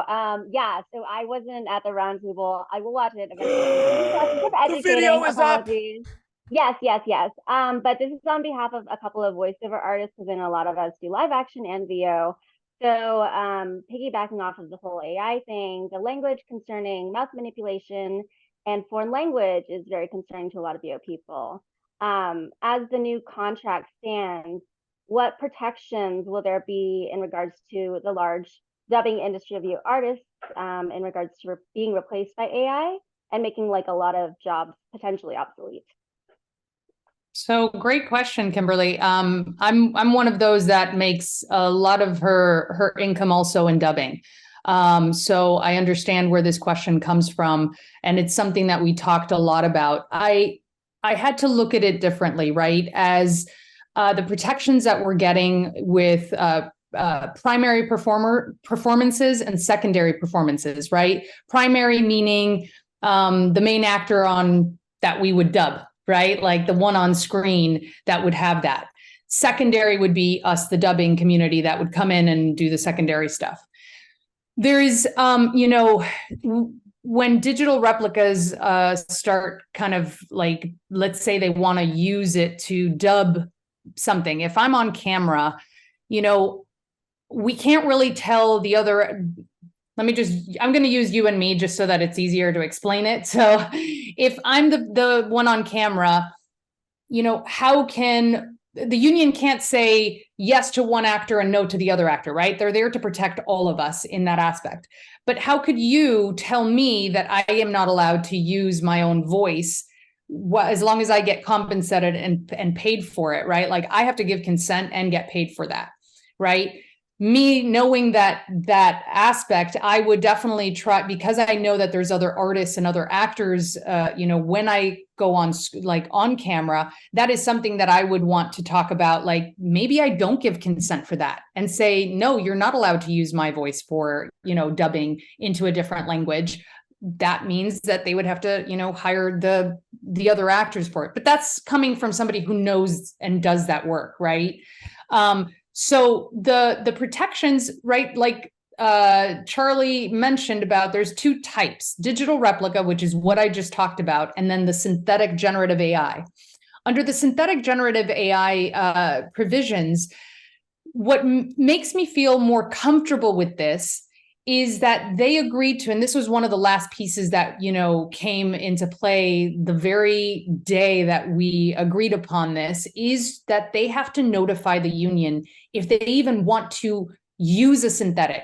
And when I mean that, means like it could be a mix of all of our voices and you don't really know where it's coming from.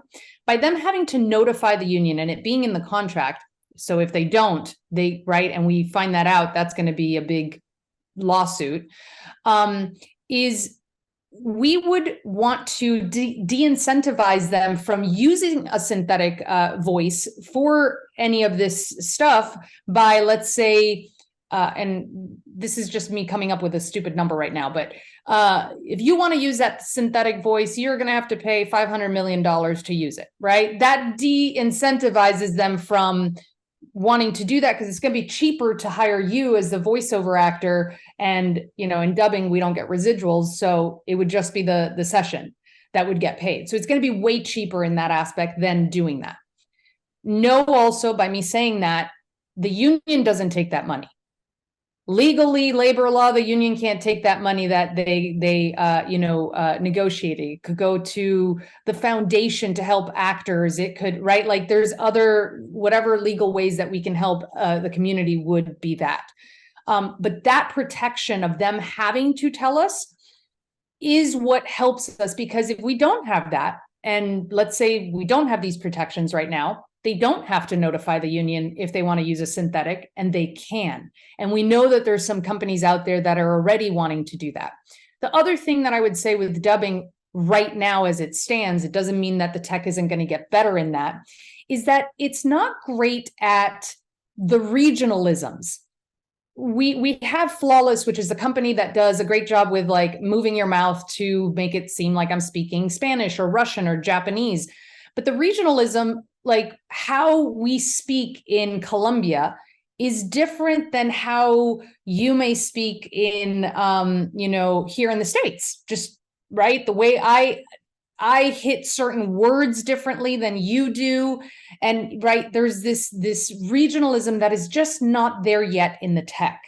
So with the 2.5 years that it will take to come back and renegotiate, there could be further protections added to that. But the giving the union notice is what I think makes me as a dubbing performer feel more comfortable that that's not going away yet. We might, oh, who was going to say something? I was just saying, Natalia, just for clarity, you keep saying notice. It's not just notice, it's notice and they must bargain with us. Yes, sorry. It's not just yeah. that they have to tell us, they have to bargain over it. Correct. So it's both of the notice and bargain to be able to use a synthetic fake performer. So hopefully that answers your question, Kimberly. That was definitely discussed in the room. Trust me, I brought it up a lot. And in the last roundtable, which the video is up and you can watch it. Sorry, Nicole, go ahead. But hopefully, did that help a little bit with what your question was, Kimberly? Yeah, that did. Thank you. And I do dubbing as well and voiceover stuff, so I know that that's a concern. But Nicole? I'm going to add to that stuff that was already in the last roundtable. I'm saying that for David, Kimberly, not you. Oh, you're great. And Jason George will say and explain it. Audio description is voiceover work that I do that happens between the dialogue throughout an entire project, an episode of film, to provide to the blind, neurodiverse, and somebody driving in their car, right? The ability to understand what's happening on the show when they can't actually look at it or process what they're seeing on the screen. That work is technically, as we believe, in our contract, but the AMPTP doesn't accept that. We went in there fighting to get them to acknowledge it this time. And for reasons that will bore everybody, we had to pull it, but we're fighting it a different way because we believe it's in our contract. I bring that up now to say it is federally mandated work. And every 2 years, the number of projects that have to be covered expands.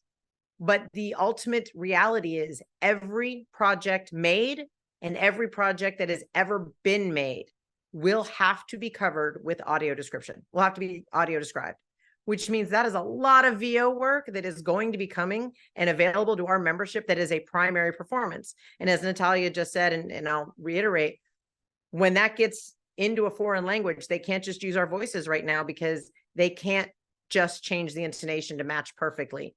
So that is more VO work, hopefully, that's going to be coming to our membership very, very soon. Is this part of, because we are, again, we're kind of starting to trip over the future casting of it all. We're trying to cover what we can, and then 2.5 years, we'll talk about what's now and blah.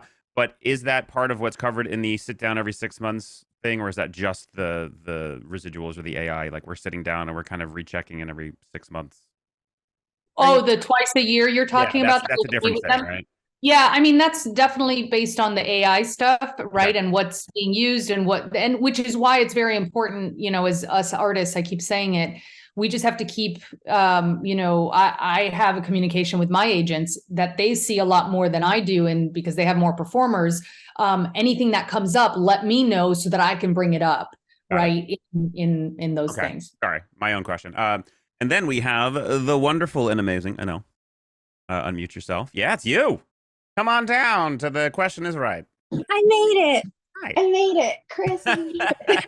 I'm just kidding. Thank you for this forum, David.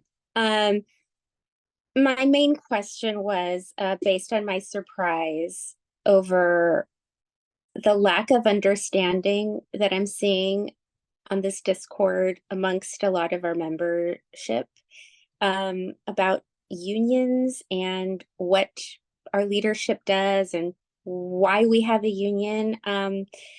Not knowing that Duncan is our lawyer, he's there fighting for us, and there's just so much animosity and general misunderstanding over the fact that should we as actors need arbitration at some point, our union will fight for us. There's just this, SAG is against us, and I just feel so confused. I feel dismayed. So I just feel like I need to help not gear people towards a yes or a no, but just the information on the basics, because I think that's what's muddying up a lot of the fear before we even get to the confusing part of AI and generative AI. It's the foundation is so weak. What can I do? I mean, I'm not I'm not in the committees. I need to know, what can I do to help? I think that's a great question. Anel, is it? Yes, it's Anel. Anel. Sorry, I couldn't figure out how to add my name on my phone. No, I just wanted to make sure I said it right.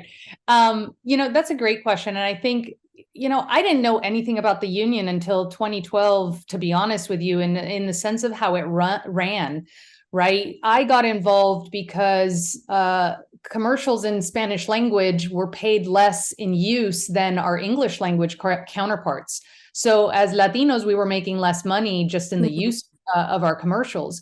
So I got involved in that aspect. I think if that is a great way of telling everybody, is trying to get into committees and all of that, if they have time to volunteer, even at least one committee, to understand how that works.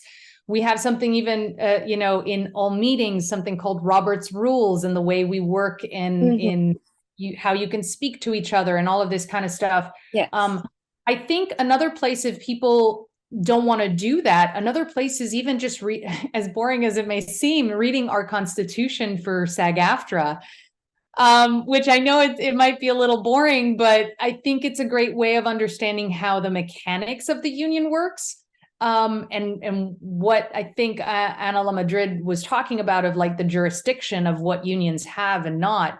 And then just looking at labor law and what we are able to do as a union and what we're not able to do as a union, right? There's so many laws out there that we can't dictate certain things because law, right? Not our law, but their law. So I would say, to me, those are the best ways that I feel like can help. And, if they don't want to get involved in any of those ways, maybe somebody else has a smarter way of thinking about it, but that to me is what I would offer to everybody. Nicole? I would never say smarter than Natalia. I would never say that. I'm going to provide a different, I would never ever say that. We're the double NCs. Look, like Natalia says, when she had her moment, I call it my spider bite moment, the thing that upset me, that made me go, wait, how does yes, I'm a nerd. Thank you, David.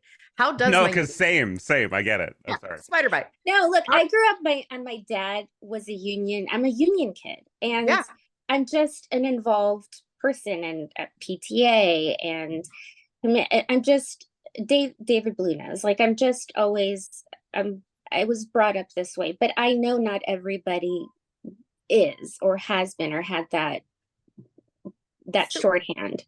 So what I'd want people to understand, or what I would hope that if they understood it would help, right, is that we're a member-run union.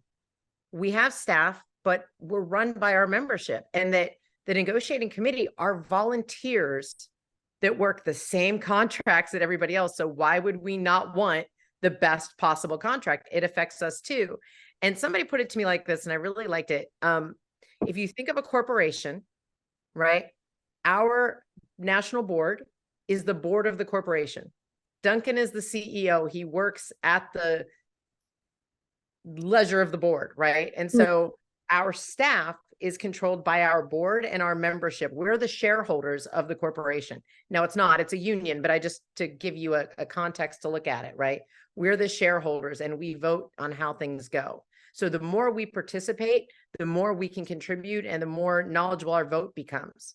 So those who show up to the W&Ws, who show up and read the contract, like I said this last time, Natalia, Kevin, Charlie, me, a bunch of other folks who were new, because people like Jason George have done these negotiations for years, and so he already has all this. But we spent the 2 years prior to W&Ws, every week we met and we read a section of the contract prior to that week. We discussed it. We sent emails to our staff to ask for clarifications on things we didn't understand. We spent years preparing just to go to W&Ws, because we didn't know we were going to end up on the negotiating committee. So it's that kind of involvement and insanity. Some of you are going, why? Because we're nerds and we want to be involved and help. So maybe that perspective is of equating it to how a corporation is run and that we're the shareholders might help some people to understand how we function. I would even say, if I may, because you know this, Anel, because you unfortunately follow me on socials, I've been frustrated lately because I only just got involved here, and I'm not NEDCOM, so I won't speak long. This is my first year as delegate, and I will admit ignorance that as soon as I got there, I went, wait, I also have to do what? Like, even when I was wanting to run, there were some things I weren't even aware I was responsible for. And what somebody else in this union said recently, and I have been parroting it, one of the biggest problems in the world and in our union is a lack of education about things and a motivation to find it. You know, somebody recently was like, well, who was on the health board of trustees? And I Googled SAG health board of trustees, and it was a list. I was like, it's right there, you know? And there's so many things that you can find, whether you volunteer for committees, whether you read past contracts or current ones. People are posting information and answers to things. There's this roundtable, there's official ones, but people don't go find that. Instead, they'd rather repost their friend on Instagram who had a really annoying take. Yes, Natalia? I would almost say also, David, to add, and now this is another great one, is they revamped the intro. Charlie, please help me. What is that webinar thing? The intro to union, like to the union, the orientation. That's the word. Orientation. That's what I was the orientation, add to Natalia, when you're done. Yeah, the orientation is revamped. It's a great way to refresh yourself as to how the union is working and what it does. Just as a starter, that is probably what I would do first, is send people there, have them sign up. It's free. You just have the time. And that just kind of, hopefully then they get more questions, and then, you know, they can get involved. Quick disclaimer though. What's that? I just want to say real quick, just to note that revamped orientation is the Los Angeles orientation, or just Los Angeles member orientation. So I don't know if other locals have revamped orientations. Oh, Okay. sorry. Thank you. I wanted to say to Anel, it's not your job, because I'm like that too. I get involved in everything to educate everybody, but everybody here is giving you great advice on where they can find that information and encourage them to. As David said, many of them don't encourage them to, and that does include the SAG-AFTRA website. I mean, just like we educate ourselves on other things, the SAG-AFTRA contract, the information on there just about this particular contract and the webinars and all of that. And then there's basic information contract and everything. And I'm sorry you feel overwhelmed, because I know, I know how you feel. And so, but the website has a lot too. So that's just in addition to what everyone else is saying. Thank you. Yeah. I think because there's so much misinformation going on, and I just don't want to get into that tit for tat. I think you're right. And I hope you don't mind. I'm going to move it on so we can keep it on the contract. But I think you're right. But I will say, because you and I think, agree on this, the problem with the modern world is misinformation is really, and anger is really loud. And spreading actual information is sometimes hard to cut through the noise. And whether it be political stuff, scientific stuff, whatever, it can be easy to feel disheartened and like you're just being silenced. And I think mentally, the only real way to combat that is to amplify the right information. Try to get it to people and encourage them to find it, to listen to it, send people to this if you think it's helping, whatever. But one thing that I can't personally do anymore for my own little anxiety, depression led brain is fight every single little person online and try to fix them and save them. So I think the answer is, hey, here's some stuff that could help, and then hug your kids. Well, you know what I mean? But thank you so much for the question, Al. You're awesome. I love you. Nina. Hello. Thank you so much for this space, everyone. And I look forward to shaking the hands of every negotiating committee member. Thank you personally. Says it looks like I'm done talking. So yeah, lower my hand. Yes, thank you. what I really appreciate about today is I really the idea that the lawyers are always working in between the contracts, so they know what to look for and what language to come. It's not a surprise to them. It's not accidental language. And the same thing that was said about self-tapes and auditions and pattern and practice. Is that how you say it? I'm not a lawyer. And so I really appreciate that. Helped me shape something in my brain. And I understand that having guardrails around AI the way this contract does is better than a blank page. I understand that. So putting those two together, and it could have been talked about in the other roundtable. I've sat in a lot of these, but not the last roundtable. So if it's there, forgive me. But in context of the lawyer hawk eye view and this, correct me if I'm wrong, the only language in the MOA about the word human is that both parties acknowledge that human is the preferred. I don't remember the exact language. So is that, because I hear that come up a lot. I love that last question too. That comes up a lot with people being like, that's why I can't. So is that, I'm going to leave here believing that because of what I've heard about the lawyers watching and being ready, that is enough language, that's enough. Yeah. And I was going to say, Nina, that's a great question. You know, Duncan did a really great job in the Palladium answering that as from the legal standpoint, but pretty much summing it up was that it has more protections for us as actors, right? We're not talking about what WGA got because they're different, like in that aspect, but it helps us as actors to protect even your digital double.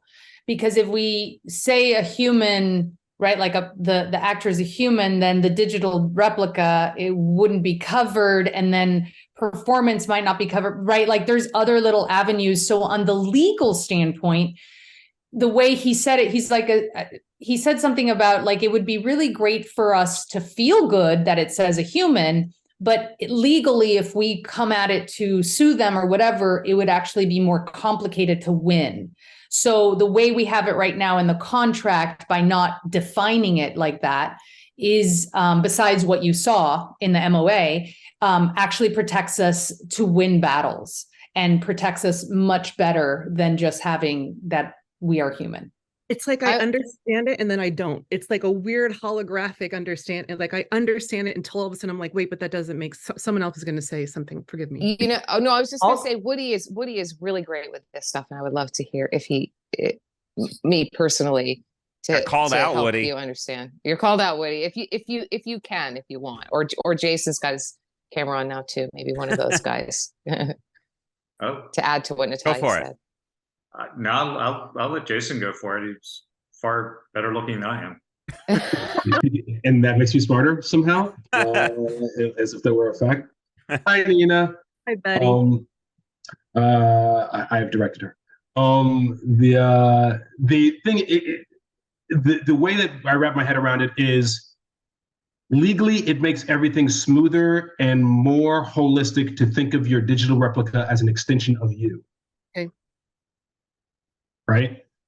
It gets paid what I would have gotten paid if I worked those days. Right. My nudity writer is its nudity writer.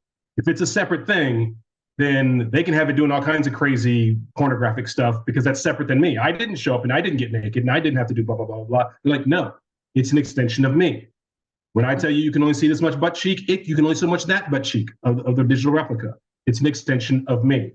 But it's not a person, but it's still an extension of me. And so short of completely outright banning it, and as has already been talked about, it exists in the world, and the thinking that we could ban it outright is kind of not understanding fully how CGI, performance capture, and AI affects all of that.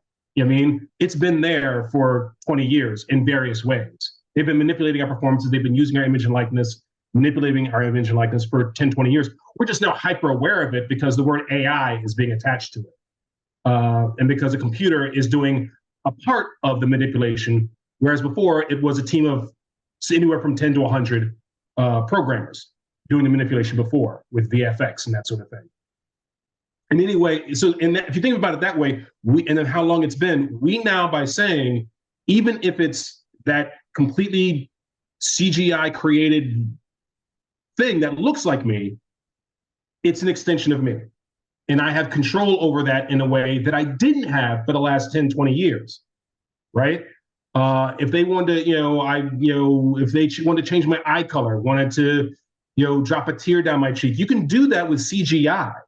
And they've been doing that. I just had a conversation with a bunch of my castmates, and they were talking about if they want to put more moans and groans and grunts in the sex scene and make it sound really, really raw and raucous in a way that was not happening on the day, do I have any control over that? Well, if they're putting in my voice, now I actually do have a little bit of possibly some say, or at least an argument to say I have control over it, where I had absolutely no argument for control of that before.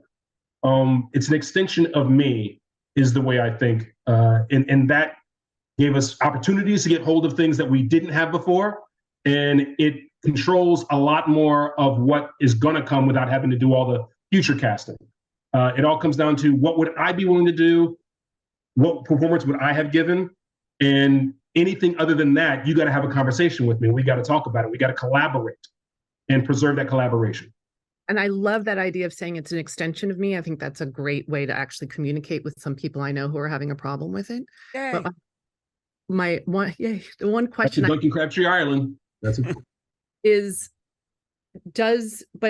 But do you feel as though the language in the contract that we got, when it says the parties acknowledge the importance of human performance in motion pictures, that's enough for us to stand on, that even though my digital replica is an extension of me, I want you to choose me? Yeah, well, all the parts. Again, we're talking about, there's what we do in the contract, there's what we do legally at the state and federal level, and then there's what actually is the realities of the business. The cost of realities in the business, it's far more expensive to make a thing than it is you. Legally, in California, New York, right of publicity, you own your image and likeness. Nobody can use it without consent from you and that sort of thing. We're about to get it on the federal level, very likely. The contract says a lot of the same things as well. So it's all getting at the same thing from different angles.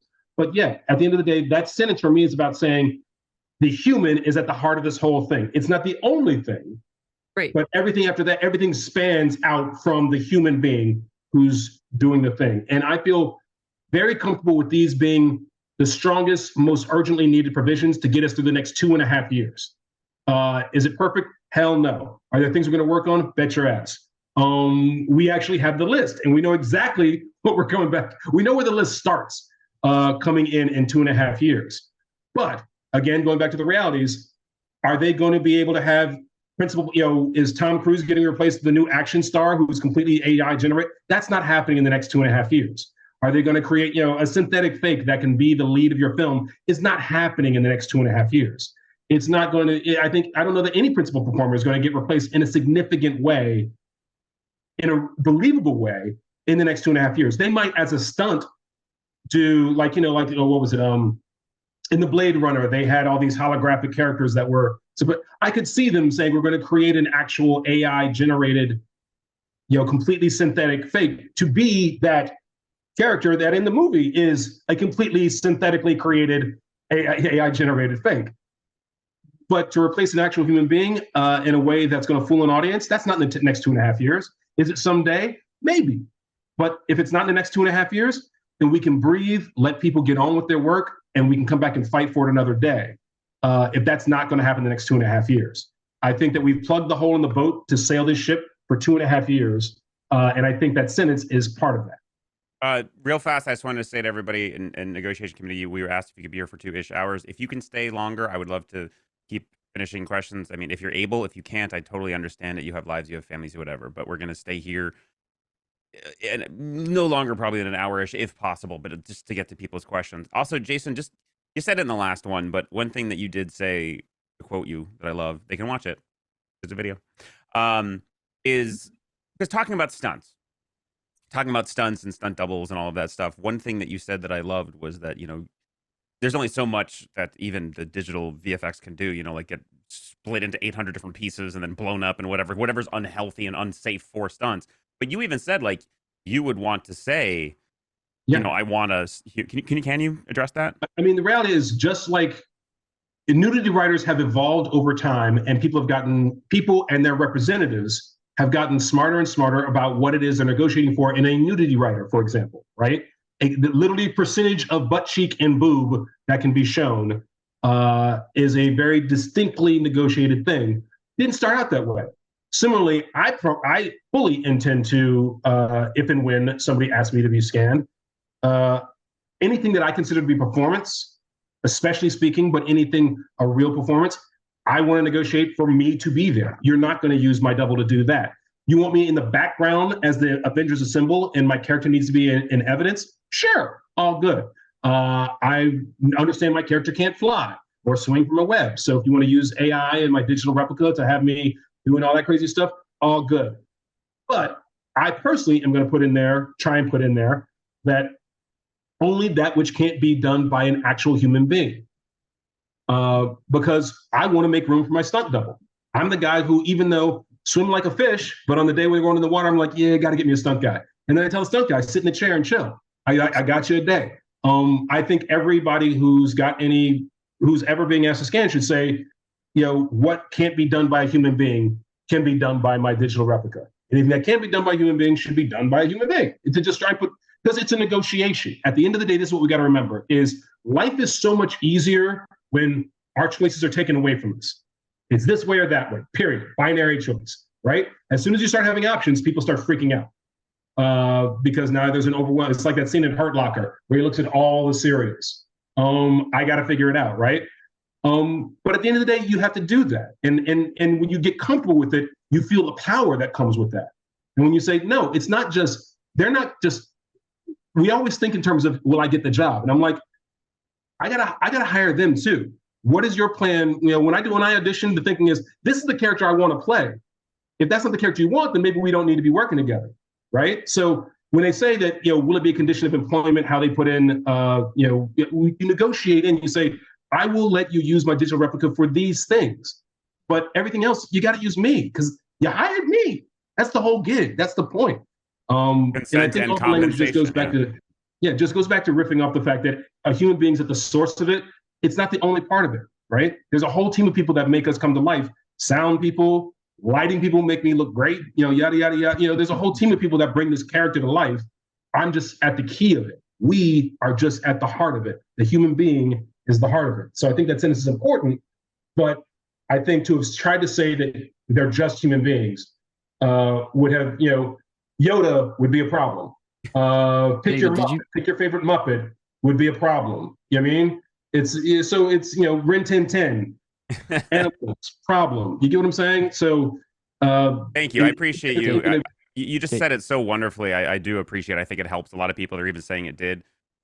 Charlie, you wanted to weigh in and then we'll get to Miller? Yeah, I just wanted to know if you knew you were breaking news on this show today that Jason George is playing multiple Avengers characters in the next film. I don't know if that's been reported. We got a gotcha. Yeah, real quick, honestly though, Duncan has said that, because I don't know the DGA and WGA contracts, but he said that they have provisions that specifically say there's a count that has to be met. And so what they got in their contracts were that count has to be satisfied by human beings. We don't have that. The only place we do have that mention of an actual physical count to actors is in background. And we have it in this contract that they cannot evade the background count with any sort of digital replicas, that it has to be employment-based, that the performers actually have to be hired. Well, and just to put a little history to that came along when SEG got absorbed by SAG. SEG was the background union that they had, and they already had those actual counts before we absorbed them. So just a little history in that. It's not that we didn't want to ask for it. That just already came before we took them over. I think Woody had something to say. Woody. Can't tell he's meditating. I just wanted to also say that, one of the strategies behind this contract and the terms that we put forward were that it doesn't make it less expensive for studios to use your digital replica. And that was really key. If they use your digital replica, they have to engage it as if you were engaged for that film, which includes paying you whatever your negotiated rate was, not necessarily the minimum. And it also incurs whatever the residuals would be for that use and P&H contributions. So it's not less expensive. There's no incentive cost-wise for them to use your digital replica instead of you. Sweet. Yeah, thank you. I think that's an important thing to remember. Let's go to Miller, and then we'll go to you, Jenny, because we're starting to go around. Oh, God, be careful. You're driving. Oh, I'm fine. The reason why I'm not worried about Ron Ostrow is because we do this a lot when we're on all these Zoom meetings. Okay. Jason Coe asked a question earlier that I think was answered in a philosophical way, but I actually wanted to ask contractually. In regards to the no compensation for self-tape, am I wrong to believe that clause, that line item's in there because it basically applies to the fact that in-person auditions, if we were to go over an hour, we get overtime. Therefore, if we do over an hour on a self-tape, we are not over overtime, and that's why that language was put in. Can anyone confirm or deny that? Or did I read it wrong? Charlie? Yeah, Charlie, go for it. No, I didn't. Natalia, if you want to take it, go for it. No, go for it. Yeah, so we didn't. Hey, Miller. We don't have. We never had an estimation of time put into the structure that is a self tape, because what that would do. I mean, think about it. I mean, performers could say, "Oh, this took me 4 hours, so you owe me 3 hours of overtime for me creating my self tape because I just couldn't get the kid to sleep." So yeah, that's not pertaining to OT for a self tape. I'm sorry, I might have asked the question incorrectly. I believe that the way that where the item is, I think in the contract, I believe is to say that basically what you're saying is that an in-person audition versus a self-tape, we will not be compensated for overtime because there's no way to track that, and that's why that language is there. Am I wrong? I'll tell you straight up that Carol loved to have that line in there because she did not want. She's aware of the pay for audition clause, and she doesn't want to see claims start flowing in. So she, loved that sentence. Okay. So that's where, unless somebody from the NEGCOM tells me they remember differently, that's where that, basically came from. I'd have to take a look at it again, Miller. I don't have it at the top of my head, and then I could, call you at some point. But yeah, I don't know the answer to your question at the moment. So sorry, Miller, I want to clarify because maybe I'm misunderstanding. So I want to make sure we get your question answered. Is your question, why is the contract phrased that way, or is your question actually a question about getting paid for auditions? What exactly is your question? It's the former, but slightly different than what you phrased it as. When I had originally read it, I interpreted it as, well, of course that language is going to be in there because we're not going to be paid overtime on a self-tape. So when I had read that, I didn't think anything about it. This is the first time I've learned that people are now reading it as, oh, this is language that's prohibiting audition pay, period. I didn't even put the two together because in my mind, I went, no, this is only in regards to like the things that relate to in-person audition will not necessarily translate immediately to self-tape. Okay, I think Charlie can respond to that then because he has an answer. Yeah, did I answer it right the first time? And that we can't, just making sure I answered. That's what I said was that we couldn't tell producers with a straight face that they should start paying us for OT of self tapes that we produced at home, versus a virtual audition. A virtual audition, if we're there over an hour, then absolutely they'll owe us money. I think your answer is correct. I don't think we're quite able to communicate what I'm trying to ask, which is why I thought that the language was put in. But it's okay. I think it's all relatively answered. So thank you. Okay. If you think of a different way that you want to phrase it, feel free to raise your hand again. Okay. Okay. Great. Okay. Thank cool. you so much. Thank you so much, Jenny. God bless you. Oh, you're muted. There you go. All right. I think probably there's all this mix up about the old thing. It had to do with screen tests, and it had to do with the 30s and how the industry was run then. But what I wanted to ask about, because my agent brought it up to me oddly, and she was really upset about it, which was the canceling, basically, of our members' access to Actors Access, because it's the only way, self-submissions are the only way that that people without agents can get a crack at anything. Well, I Does think anybody Jenny want to speak to that? Yeah, well, what we didn't want, and please, Mhm. Charlie or anybody else from the NEGCOM jump in, but we did Sure. not want that to be the reason why our members, right, could see jobs or not by paying. And so what was happening is if you sign up for the paid version of Actors Access, there's a couple other things that they ask you to pay for. Slate shots, your 22 minutes a minute for your videos to put up. And what that was doing is if you had all these things added to your profile, it was Hold on one throwing. sec. Hey, Matt, get the door. I'm sorry. Go ahead. Sorry, get the Okay. get the door, everyone. Oh. Yo, get the door. Get the door. I can carry. You're good. Okay, keep I'll going. I'll just keep talking because then Yes. I'll lose track of my what I'm saying. So what that wanted to do was shit, there goes my mind. Removing pay, Actors Access, Slate shots, demo reels. Oh yeah, thank you. What was happening was then that would go up in the casting director's like line, and if you paid for all of those aspects, you would be one of the first few actors on their like these people submitted or got default. submitted for it By default. as a default. And so we wanted to stop that because we wanted it to, because if you weren't able, this helps with just discrimination as far as if you can't afford all of those things, why should you have less chance to be seen for a role than somebody who could pay for all those things, right? It wasn't about that. So we wanted to remove that aspect so that that doesn't become a requirement.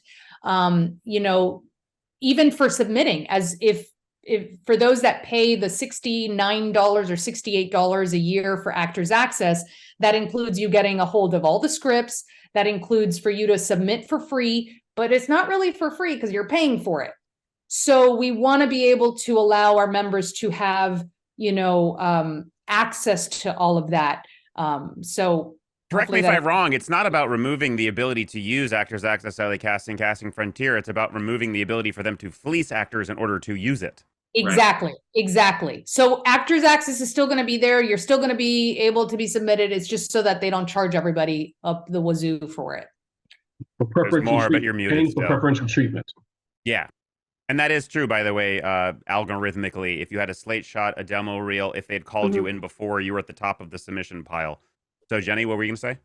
Well, I guess I think my agent is misunderstanding it because as she looks at it, for $68 a year, you can submit for free, you can put up a reel for free, you can put up pictures for free. That is all concluded. And so that actors who don't have agents are really screwed. Now it's Not just true. not six something a year. Now it's just you can Yeah. just do it. Now will the companies go like, well, we hate it now, destroy the website? I have no idea what the companies are going And for example, like I don't pay the $68 a year, but I don't submit myself. My agent and manager do that, Yes, right? and they pay still for that. submit me. Exactly. They pay for that aspect. But again, it's trying to get all of our members to not have to pay. And as we all know, when we go to Actors Access, there's a lot of things that we don't see as actors that they release to only agents and managers. So why am I paying all this money not to have access to, you know, network shows or So how do we help them? How do we help them? How do we help who? agents? How do we help actors who have no agents? Who They cannot can submit themselves. They just can't They be can charged submit for themselves. it anymore. They still can. They just don't have to, they don't want to, we're trying to get them not to have to pay to submit themselves. Yeah. But it's a business. So unless there's a free. There's is? a free version. There's a free version of Actors Access. I don't pay for Actors Access.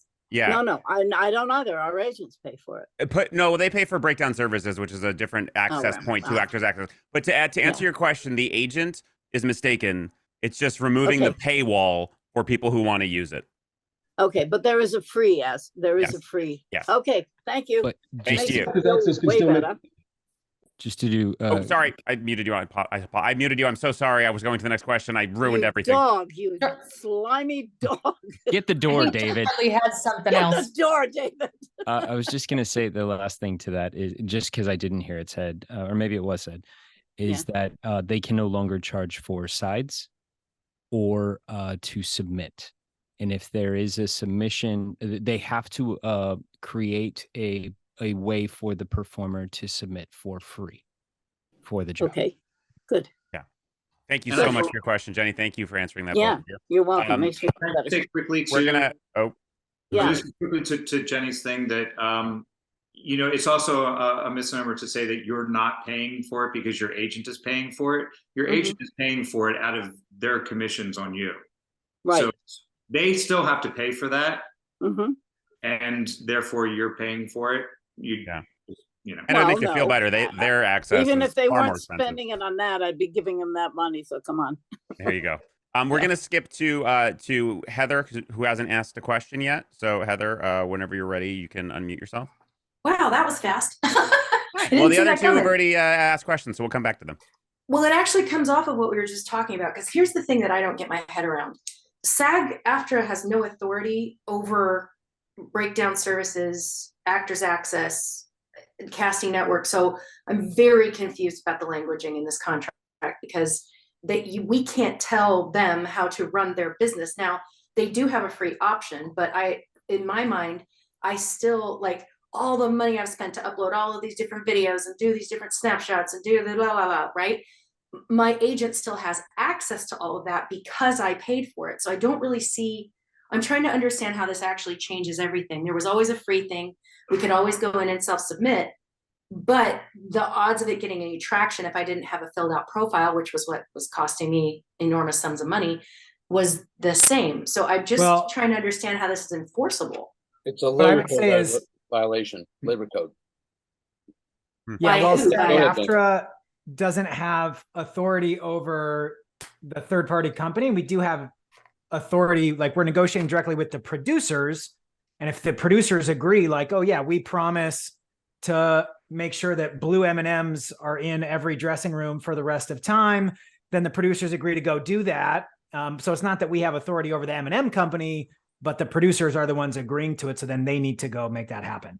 And to be clear, because I think maybe you pay for it every year. When you submit because you've paid for it every year, your submissions don't cost money. If you don't pay for it every year and you try to submit yourself, it's going to cost you per submission.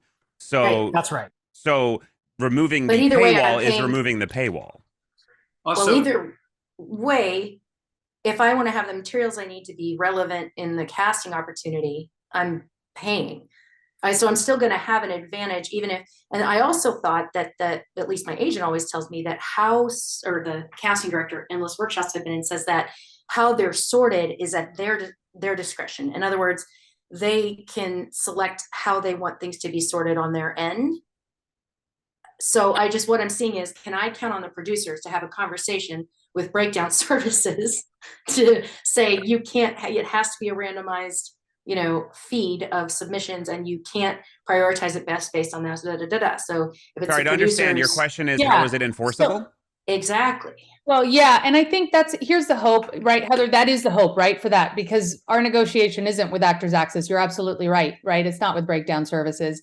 And I think it's how, if those things, if we're trying to move away from the payroll, the producers are going to have to find a free way of getting a way for our members to be able to submit for these projects and so if that means moving away from Actors Access and them creating something or us creating something, right? Like there's other ways definitely that we're thinking about, those aspects. So hopefully that is what comes out of it.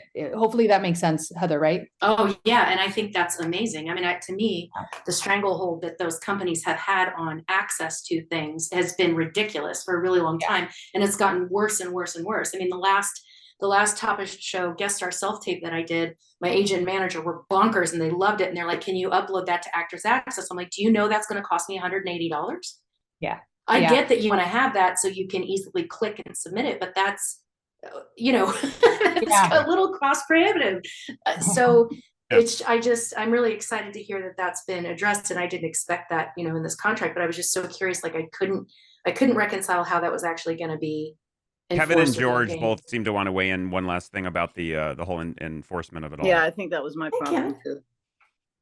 Kevin and George, Jason, you both seemed like you wanted to say Well, something. it's 1987 when all of that began to sort of evolve, Heather, and also there's just a difference between default settings by a company. I hear what you're saying, and then what one user's ability is to customize and or make an effort themselves.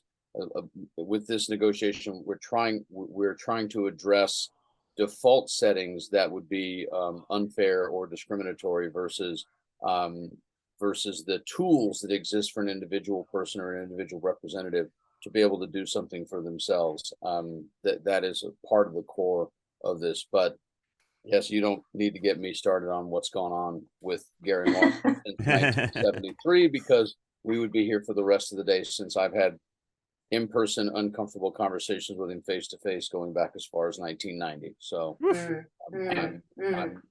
I'm with you. Go ahead, And Jason. No, just want to remind you that, you know, the producer is responsible for everybody they employ and how those employees interact with us SAG-AFTRA members. So whether that be the casting director asking me illegal questions, the director harassing me, hair and makeup burning me, whatever, the producer at the end of the day is responsible for all of that, including casting director or the casting services that they use. And when we say that there must be a free pipeline for us to submit directly, that has to exist. So whatever Actors Access has to do to make sure that there's a free pipeline, they got to do, or they got to get out of the business. They will still probably try and keep the extra bells and whistles that don't impinge on that free, like you're talking about submitting your videos so that your agent can access it anytime. So they're storing video for you. That's an extra perk that might be useful. I think it's way over cost, just like you said, $180 is crazy, but they'll try and do those things that are additive, but they have impinged on the pipeline, the casting pipeline, and that's the problem that we have. And we told the producer, you can't have anybody that impinges on that pipeline. So now they're going to go fix it. That's what it comes down. Thank you so much, and thank you for your question, Heather. Appreciate you. Thanks, guys. I think we have 2 more questions, and then what do you guys call it? I'm learning about these little like parliamentary things. A point of host personal privilege after. Torian, I believe. Hey, I'm back. Hi. This whole NegCom deserves a drink. Many drinks. I believe whoever said, as far as they're concerned, I think it was oh God, I'm forgetting his name right now from The Boys. He posted, as far as I'm concerned, all of NegCom and every strike captain doesn't pay for drinks for at least 121 days or something. And I was like, yep. You see them at a bar, you buy them a drink. There's a paragraph in our generative AI section. It says the parties acknowledge that the producers have customarily used digital technologies to generate non-human characters without the services of a performer under this agreement, and that the foregoing does not apply to such uses. And I think I'm just having some confusion about any potential overlap between like farm animals in the background versus a non-human character with lines. And I'm pretty sure I'm just confused, and I was hoping someone could clear up what the potential overlap is there, or these customary uses of the digital technology to create non-human characters. And it's a concern as a voice actor of like creating non-human characters that would otherwise have someone performing them. Are you Torian, I'm guessing with the voiceover question, you're talking about like if you are a monster or something, correct? Right. So in the context of GAI having and the synthetic fake. Yeah. So I also do a lot of monster voice, a lot of monsters. And same thing, like I guess it goes back to, yes, I do all the zombies. It goes back to that same provision that I mentioned to, gosh, I can't remember now who it was, that we talked about, that them having to notify and bargain with us for use of a synthetic performer, that is helping protect a little bit of that. I think where that language so far, where it doesn't fully, where I understand what you're talking about, I guess, is that if it's a amalgamation of how they prompted the system. If they say, I need a voice that sounds like Torian and has a little bit of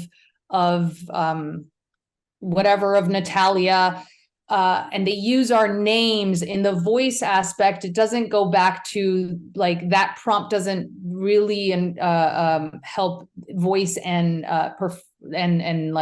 monster nondescript human characters or whatever. But if they're going to use any kind of synthetic voice, as well, is they have to notify and bargain with the union to even be able to do that. So it still protects us in that area. So hopefully that answered. That's great. Thank you. Great. Thank you so much. Appreciate the question. And Alyssa, second to last, because I'm going to ask something. Alyssa, you're muted. If you're trying to talk, I can't tell. Okay, I'm here. Sorry. Thank you for letting me ask questions on behalf of other people. I agree with that drinking for strike captains thing, by the way. Give it to us. Okay.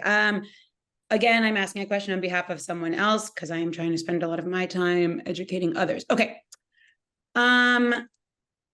Someone asked me a question with regards to per diem. He said how much. They have not raised it in 20 years and is no longer a feasible amount to survive on. I want to know how much per diem has gone up, right? Okay, and the studios have gotten into the habit of rolling per diem into checks when they are supposed to give us cash when we arrive on set. So instead of getting cash when you arrive on location, they keep saying, we add it to your check, which you get 2 weeks later, and then it's taxed, when neither of those things are supposed to happen and have become commonplace. Who would like to address that one? Well, I'm going to guess Natalia does because she did. This was, go ahead, Natalia. Part of the respect conversation we have, but this is, go ahead, Natalia. Yeah, this is part of the respect package that we were asking for way more, right? That I think it was $60 and now it's $70. And then for the second year, it goes up to $75 and the following third year, $75. And they have to, if I'm not mistaken, they have to give it to you now separate. It cannot be in your check at all. And that I think is the biggest thing, because that is what they were doing. They were putting it in, and the whole point of per diem is you need it on the right away, because you need to survive right away. So that was the whole point of doing that, so that they will have to give it to us in either like a Visa card, because they were talking about, AMPTP was like, but we don't want cash, and it's like, okay, well, there's Visa cards. There's a lot of other things that you don't need to put it in our check for. And that was one of the things that we were able to get in that. Is it where we wanted it to? Absolutely not. We wanted it a lot higher, but we moved it a little bit, to start off. But in terms of those things, that is one of those things, Alyssa, was a huge conversation. This was not, we spent a solid amount of time.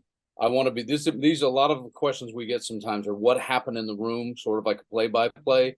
That particular subject was very raw for all of us in terms of, I mean, on a much bigger level, advanced pay, because it has some of the same elements to it, conceptually based on combining pay, which can screw you. But it was this was a robust conversation. I want you to know that, and whoever asked the question through you, tell them that. But for other clarity, though, the thing about them putting in the check, we didn't do anything about that in this contract because it's already contract. It is a violation of the contract. And when they do that, that's an enforcement issue. So we have spoken to them, but if you are not getting the money in the way that you're supposed to, you need to tell them, and you need to contact the union immediately. But this was not something new that we negotiated. And also, Natalia, I do not believe that we approved getting it on a Visa card. I think they were talking about it. I wasn't saying approved. We were mentioning, I was just mentioning that that's something that we were mentioning. Everything, from experience, guys. All the terms that are surrounding it in the contract remain the same, except that we got a small increase. Okay. Does that answer your question, Alyssa? I think so. So what you're saying, Ron, just so I can reiterate this back to who asked me, is it's already in the contract that it's supposed to be separate from the check. So if something has happened that is not that, then as is, I feel like most of these answers, actors just have to advocate for themselves and be educated. This is an enforcement issue, which doesn't necessarily help you to know on the day when it's not there. It's not, there's no comfort to say, oh, you're violating the contract, but you need to tell them that they have to give you what they're supposed to give you. And if they don't, you need to contact the union immediately. Yeah, Alyssa, to clarify what you just said, it's not just all on the actor. You contact the union. There's claims departments. There are people who can help you. There are resolutions about even increasing the time it takes for those claims to happen. You have to, the union is, you're part of the union. The union is, we're here for each other. We're protecting each other. We're working for each other. I'm And the more trying. members- Okay. the more members do it, the less it'll start to happen. It's like, if police don't ever enforce jaywalking, we all jaywalk nonstop, and nobody ever, they never stop unless it's along with something else. When they enforce it all the time, then everybody pays attention to it, and they're like, I don't want to catch that bullet because people are coming for us when we don't get pretty on time. If you would unmute me for a second. Well, sorry, we're going by the raised hands. I I'm so understand, but sorry. if this is particularly to this, you can go into the office when you arrive on location and say, I need my per diem in cash. And they will put it in a packet and give it to you. Cool. Because Thank it is in the contract, but that's how you go about getting it. I've Okay. done it for years. It works. Thank you. You're hired. Oh, you're mute now myself. you're now my representative. Okay. Thank you so much for your question, Alyssa. We have one more from Heather, and then I'm just going to ask something. I will let you all go and go about your wonderful evening of hopefully eating. Wait, it's Charlie. One sec. Charlie, can I just say one more thing? Oh, I thought you left. You're still here? Where are you? No, well, my computer died, and I went to phone, and I got to take my sorry. little boy to football, so I popped on the phone. I didn't know you were here. Hello. It's okay, and I'm so sorry to hammer something that so many people weighed in, but I just wanted to make it a little more succinct for Alyssa and everybody. That the per diem amount hasn't changed in some 25 to 30 years. I don't remember if it was 92, 98, whatever. But the last time it changed, it was like a $2 change. We got a 25% raise on per diem. It goes immediately up to $70 if this contract is ratified. In the third year, it goes up to $75. Right. And then on top of that, I just want to say, to what Ron said, yes, the checks have always been in the contract. It's an enforcement issue. And the last thing that wasn't said that I want to let everybody know, you are owed your per diem before the start of your work week. If you show up and you're about to start your work week and they have not paid you, you need to call the union. You are owed that money before you start your work week. That's it. Cool. Thank you, Charlie. Appreciate that Thank you. so much. Heather? 1998. Oh, sorry. Go ahead. 1998. I get to be Charlie right now. Go. 1998. It hasn't changed the per diem since 1998. I'm Charlie.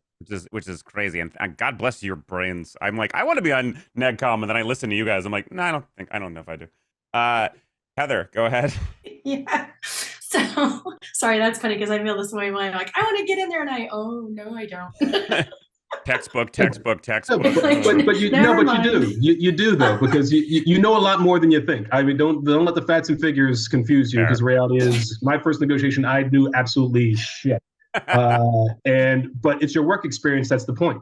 Get involved, because your work experience changes the whole thing. Nice. You work the union, the union works. Go ahead. Thank you.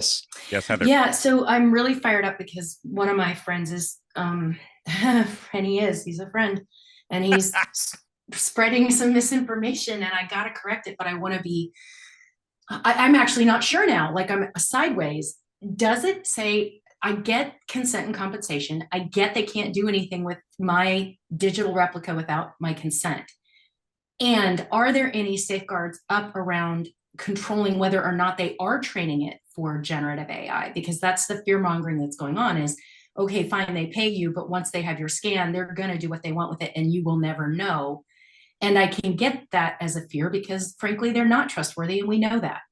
They're always looking for how to save themselves time and money and having all of these scans to use generative AI. But I'm like, did it say that anywhere? I don't remember anything that said it. There's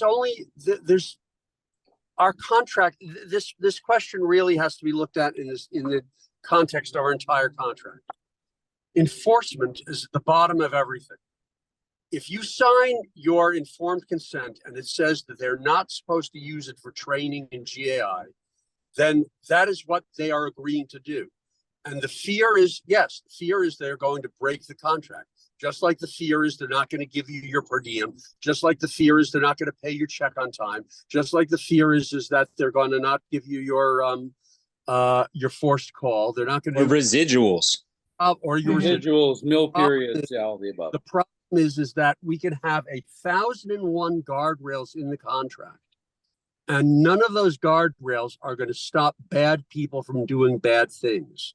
So the question is, the question isn't, can they do it? They could do it. The question is, how are we going to try and catch them after the fact? And the truth is that the Duncan has said we're going to be hiring more staff. So that's number one.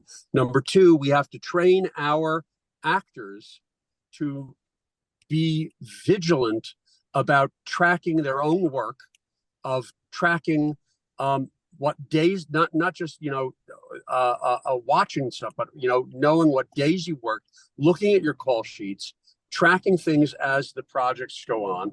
And then on top of that, the union is going to have to find new ways. Possibly, they've even talked about developing ways using AI to try and track. So it's going to be a challenge, but it is the problems, the fear behind it is not a new fear. It's the same fear we have every day, that people are not going to honor our contract. We are evolving. And just to add, Heather, right? Like they could pull stuff from, your social media right now and train. Like Torian said.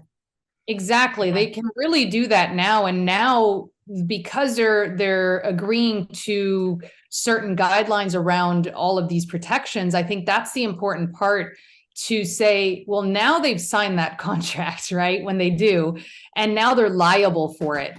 And it won't be you yourself going to fight against it. That's what the union is there for.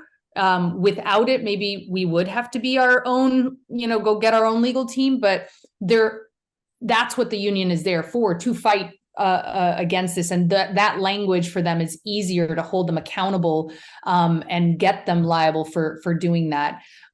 So hopefully, I can also see that language, our contract can't control GAI. It can't. The SAG-AFTRA contract is not going to control it. Like you said, with people making they're using apps to make caricatures themselves to look like all these different fantasy characters. Well, guess what they're doing? They're training GAI, right? And they're doing that on Facebook and Instagram every day. Ordinary people. So, but what I'm hearing though too is that creating this contract with what is in place and beginning to work on what it will take to enforce it raises the issue at the state and federal level, like we've been talking about, that really it's at a federal level of what it's going to take to organize it. And we're just giving them fuel to be able to accomplish that at a level that can actually be enforced.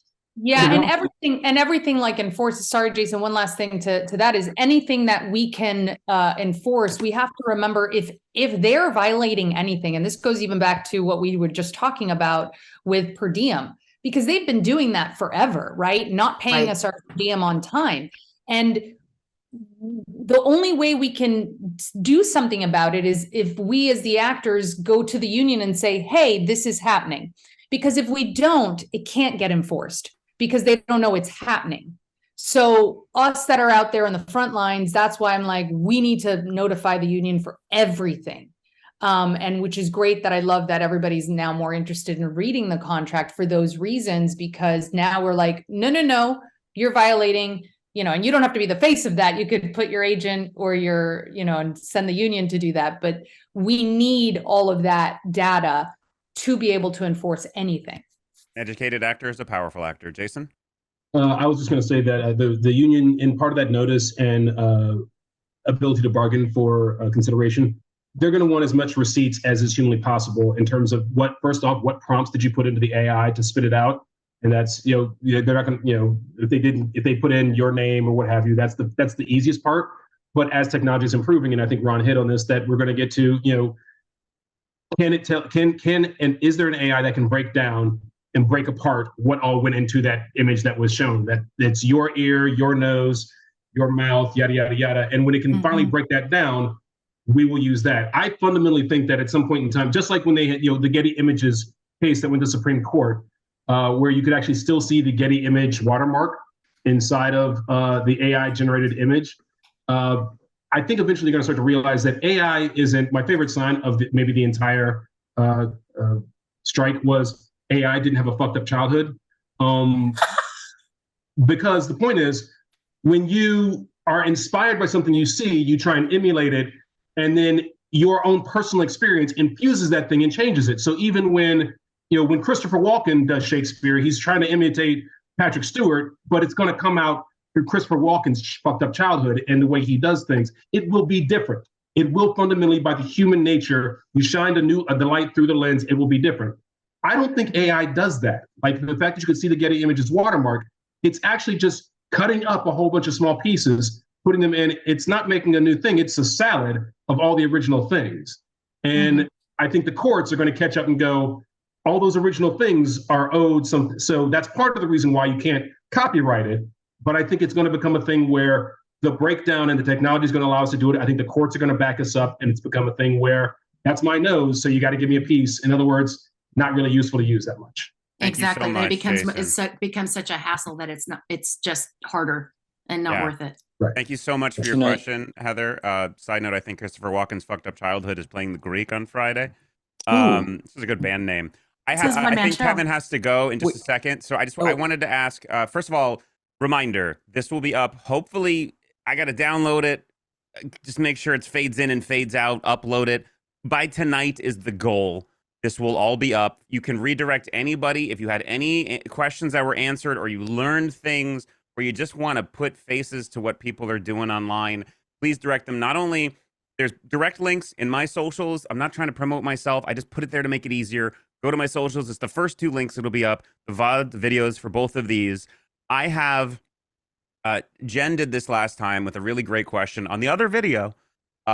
Just one quick, and I'm going to reiterate this. Please just answer the question so we're not here for another hour. I love y'all, but we're all actors and we know it. I have one question for everybody. Jen asked a great question last time, which was what is a gain that we got on the contract that people aren't talking about? And that was fantastic. And those of you who answered, go watch the video. Mine is similar but different. I want to ask each of you, we're going to go in order. You're pinned on my screen. Kevin, since you have to leave in a second, you first, if you don't mind. What are people getting wrong right now, loudly on socials and whatever, that you wish you could fix and correct? What thing are you like, I want to talk to membership and be like, here's what you need to know? You know, David, I don't know that my answer, I apologize. I don't know that my answer is applicable to the definition of the word wrong, but I will say this. I think that one of the things, and I, again, respectfully understand why AI has taken so much air out of the room, regardless of the amount of pages that it takes out of the full length of the MOA. But I think the thing that's been hardest for me, and it does not diminish the concern or reality of AI, is that when you look at the length of the MOA and you look at the length of the pages as AI, is the mere fact that if it were any other year of at least certainly the negotiating committees I've been a part of in the last several cycles, and you looked at some of what we achieved in all of the other parts of the MOA, again, there were so many things we needed. We couldn't have even gotten it. We didn't get as high as I'd like to have gotten in a handful of other ones. But I think the hardest thing for me has been that equalizing AVOD to SVOD and this 4 or 5 different residuals that we raised, and breaking pattern on minimums, and 41 years of pension caps, and if it wasn't an AI year, we would be having a ticker tape parade and probably would have gotten some of those things up even further than they were without the bargaining capital that was required to actually utilize getting the provisions we got for AI all the way down to the last 24 to 48 hours on GAI. And it's not about it being wrong. It's just frustrating that the perspective on it, again, I get the monster that is AI, but I think that's been the toughest part to me, without diminishing the concern for AI, but at least realizing that the amount of air AI takes out of Zooms or any of these things is also something it took out of the bargaining capital. It's one of the reasons why we went on strike, in my opinion, because we would never have gotten all of this other stuff, plus all the provisions we have AI, if we had not walked. And so that's just something that I'm not asking someone to go, yeah, Kevin, you're right. But I am asking someone, most of our membership, to at least look at some of the other stuff that we did manage to do on top of AI and perhaps consider that a little bit more. That would be my statement. That's fantastic. Thank you so much, Kevin. I promised I would go in order. Jason, I promised. Thank you, Kevin. Thank you. Nicole, what is your answer to that? Oh, I was going to say let Jason go. You know, and I'm jumping around and I got to keep track. Do you want me to come back? I want to point out that the most fierce person, the person from every strike photograph, is in the room. and she is an incredible member of our negotiating committee. And she did raise her hand that she's going to want to say something to this topic. So if you have the space and grace to give Frances Fisher a voice for a moment when you're done, I would love that, because she is a warrior hero. If she wants to, for sure. She does. And I mean, her hand was up, so I'm assuming she does. She didn't text me. I'm not gonna, she does text. Oh, I didn't see her hand up. I'm sorry. I'm gonna say this. Everybody else is gonna point out the stuff, like Kevin pointed out they're all gonna point out the stuff. So I'm gonna make it personal. When I got the spider bite, as we mentioned earlier, I was upset about something specific, and other people get upset about their something specific. But I didn't know who to go talk to, right? I had to learn how my union works. This is the first time that I've been in this union that the negotiating committee has put themselves out there, that we are there. We are here with our names. We are talking wherever we can. So what is the hardest thing for me? I'm one of those people, like, I walk funny. I have a disability. People make fun of me. I don't care. But to watch, yesterday SAG-AFTRA put up Natalia's video, to watch the cruelty to our members who serve on this negotiating committee, who we were on call almost 24 hours a day. We put in hours, it's like being on set, and we were fed, but it was stressful and not fun like being on set, right? To watch that, to see that members do not actually believe that we are fighting for them, that is the part I wish they got. I wish that whether they agree or disagree, whether points make them mad or not make them mad, that we are here with pure hearts, good hearts, because trust me, there's too much work involved to be doing this to like up your personal profile. It's a lot of work. And that's the part that I want to say here today is kindness, man. Just be kind, because we do it out of love for our profession and our membership. So disagree with us, fine. Just kindly, please. Thank you. And I will spork a bitch if anybody hurts or comes at them. I have said this before, and I shall. I posted it today. Ben. Yeah, similar to what Nicole just said, I think it's the context of what all went into getting us here, which is hundreds and thousands of hours of lawyers, experts, W&Ws. This was not the first time these issues came up. Like, SAG-AFTRA has been leading the charge. I've been at the AFL-CIO conferences where every other union is coming up and going, oh my God, SAG-AFTRA, you've been telling us that we need to pay attention to AI for the last decade. I'm sorry we didn't listen as carefully as we should have. We are now. You have a better sense of how unions should navigate AI than anyone on the planet. Please tell us what to do. Like, the other unions are coming to us. We have been leading that. And I get that everybody's like, oh shit, we need to pay attention to this now. Cool. You know who has been paying attention to this for 10 years? SAG-AFTRA, which is a really good thing. Like, that is good. Like, your staff, your members have been paying attention to this. At CES, SAG-AFTRA gave a presentation on AI and what we need to be doing to pay attention to it 3 years ago. Like, everyone always says SAG-AFTRA needs to be ahead of the curve. Why is it so far behind? It's not. We literally have been leading the labor movement on AI for the last decade, which is awesome. Like, that's really good news. We should all be super happy about that. So I just wish that people understood the context and like trusted that, hey, a bunch of really smart people who've been paying attention to this at a really nuanced level for 10 years probably are paying attention to things. Just because something sounds scary on the internet doesn't negate all of that. Like, I get that it sounds scary on the internet, but like, probably lawyers who are paid who could lose their job if they're not paying attention to this, like, probably have thought about this. So just dig a little deeper.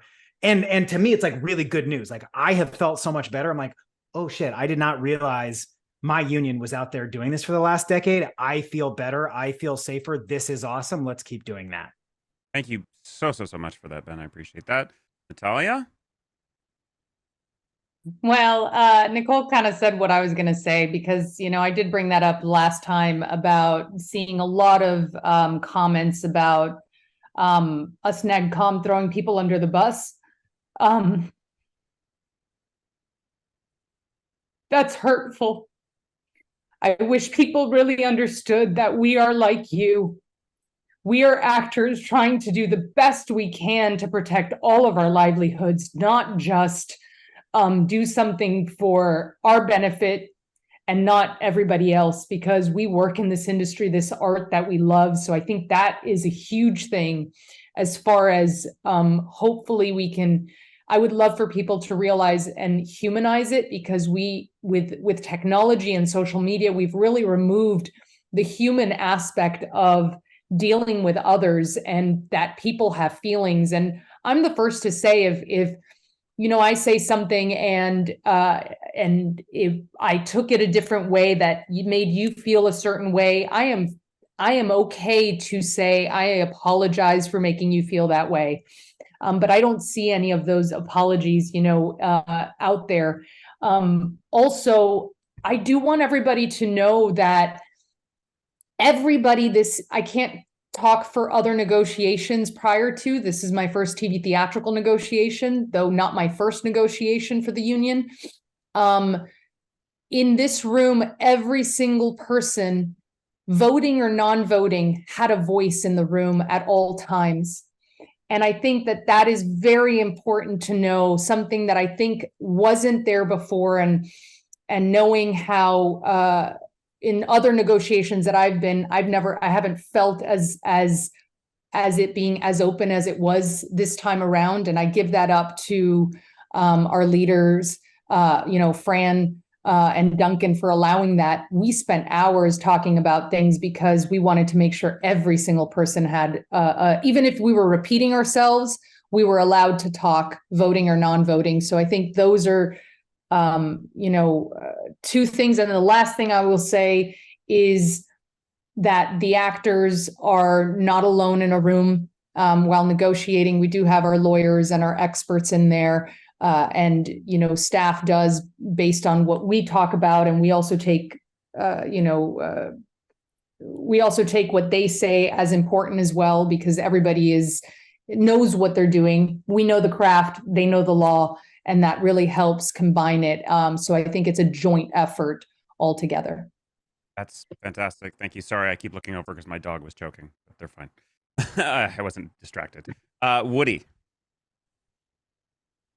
Yeah, thank you. I will say something that I kind of mentioned to another group earlier today.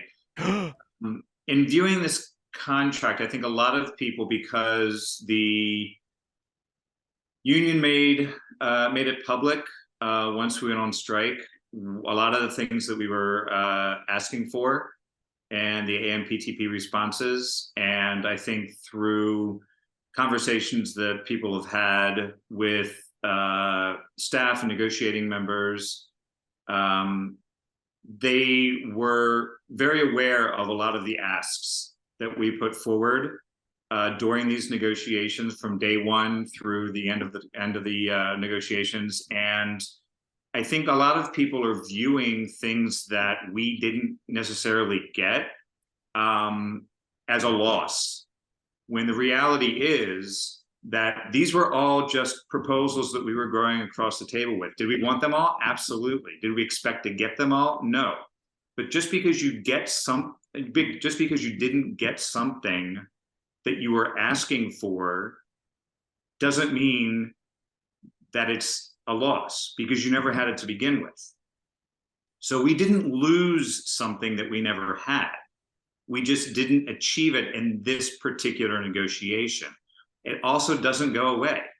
It'll still be there for the next negotiation. So if there is a particular aspect of our proposal package that you were championing and that you were hoping that you would get that we didn't get this time, don't view that as a loss or a failure of this negotiation. That's something that we didn't have going in. We don't currently have, but we'll keep fighting for. So don't use that as a reason to not support this contract or a reason to vote no. You know, I'm not telling anybody how to vote, but I'm just saying, I wouldn't base your vote on that. Yeah. Thank you. And it's a good metaphor, you know, you got We have a million things we're trying to move forward, and we got all but that one. So forget it. You're like, wait, hold on. What about all the other ones? Thank you so much. Jason, I apologize. It's your turn now. I want to hear your answer, and I will be quiet. No, I'm not going to give it now. If it's not what I wanted, I'm not going to. No. Here's the deal. They actually just said a lot of what first popped in my head, which was more personal. The fact that people think in terms of they forget that the producers did this to us, not DCI, not Duncan Crabtree Ireland and the NetCom, that we're all on the same side. So it's a misplacement of anger and frustration, and that hurts. And then the other, everybody's a brilliant quarterback sitting in their armchair on Monday morning, and knows that had I been there, it would have been different. And there's a lack of knowledge and trust that comes in that. And that's super frustrating because as I think many of the people who it's their first negotiating committee, when you get in the room, you suddenly go, oh shit, when you're down in the field with 300-pound, dudes trying to rip your head off, it's harder to throw the ball accurately and harder to be, and it's a lot strict, but I think we still we still won the game. We still won the game. The thing for me, when you talk about the contract that I wish that everybody would remember and that I think people are missing is 2.5 years. 2.5 years. When it comes to several of these things, and especially when it comes to AI, people think in terms of this is the forever contract. This is the last shot we will have at getting this done. If we don't protect my image and likeness, if we don't protect us from ever having synthetic fakes exist in the world, then this is the last chance. I've been doing this for 20 years. 2.5 years is less than usual. Is a shorter period of time than usual, and it comes around so fast because you know what it is? It's a house. It's a house. You buy a house hoping that you get a house that's done.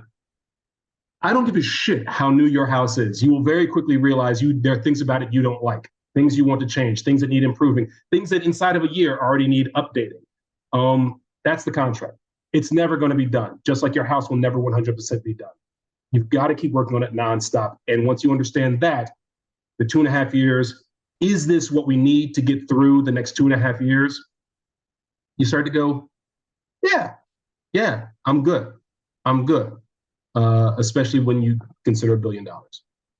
That's great. Thank you. Thank you for that. Okay, Ron? There are two things. The first thing is that I spend an awful lot of time trying to explain over and over again condition of employment. So I wish that people would understand that. And the second thing, which unfortunately we don't have a good answer for, but I spend an awful lot of time talking about what was a previous question, which has to do with how do we enforce it? It's a really very important question. There's some people who say, without perfect enforcement, I'm going to vote no. And I say to them, I understand what you're saying, but you understand that there's no enforcement now. So basically, your choice is, I want people to understand they can vote any way they want, but today there's no enforcement, and tomorrow there's some enforcement. I mean, rather, there's no protection today, tomorrow there's some protection. Enforcement is an issue with everything that we've got going, and the technology for enforcing is going to evolve, and as it does, we'll incorporate it. Those are the two big things, and I think that those are the two things that I keep hearing as stumbling blocks for. And I don't care, really don't care how anybody votes. I simply want them to be informed about it and to understand, that a lot of the things that they're complaining about are things we've been living with prior to this contract. Thank you. And that's a huge thing. A lot of people who are amplifying things online are like, but I heard, but this person's infographic that they put together in 4 minutes says, and it's like, how about you find the information? It's out there. And I'm glad that we're able to provide this version of it, and we continue to do so. Charlie, if you're available, I don't know if you're watching a football game right now. I would love to hear yours. I'm just getting the link and ready for his little flag football thing. I guess I have so many that I want to say, but I guess the one that is really shocking that doesn't get brought up a lot, and this is just sort of outside of the normal ones everybody talks about, is the headline for the DGA when they get their contract was new foreign residual structure established. And they were pumping their fists in the air, so thrilled about that. And we got the exact same formula that they got. We no longer have a fraction of a fraction of a fraction. Now we're taking our tack and we're going off a foreign, the exhibition year, and then a foreign subscriber factor, which is a huge increase to our residuals for foreign. And as we've talked about dubbing many times, the foreign markets are just booming with our content more and more and more. So I think that in 2.5 years, we're going to be talking about how we're really happy with this new formula. That's it. Thank you so much, David. Thank you. First off, I just want to say thank you to everybody. Well, yes, but real fast, I just want to say thank you to everybody for being here, for volunteering your time yet again, and the beginning of your evening to answer questions. And I love calm, cool, collected conversations of just straightforward giving information. I believe that we as a union and as people really benefit a lot from this, and I wish we could do it more and not have the echo chamber that is social media fighting against us. I think this is very, very valuable. I'm going to post that VOD, and I can't wait to have more people watch it. Please spread it. We don't, just like we are all volunteer in positions, we're not making any money off of this. This is not a subscriber thing. Jen and I were just like, you know what would help? And then we lost our mental health for 2 weeks to make these so you can watch them and spread the word to try to combat the bullshit. If I could make you vote a certain way, I don't know, maybe that's a fun superpower. I just want people to be informed too, and I hope this helped. The only reason I say all this is because this is the NEDCOM that we had agreed to be here, so I wanted to make sure I put a point on that. If everyone's okay with it, I'm going to give Francis a chance to say what Francis wants to say.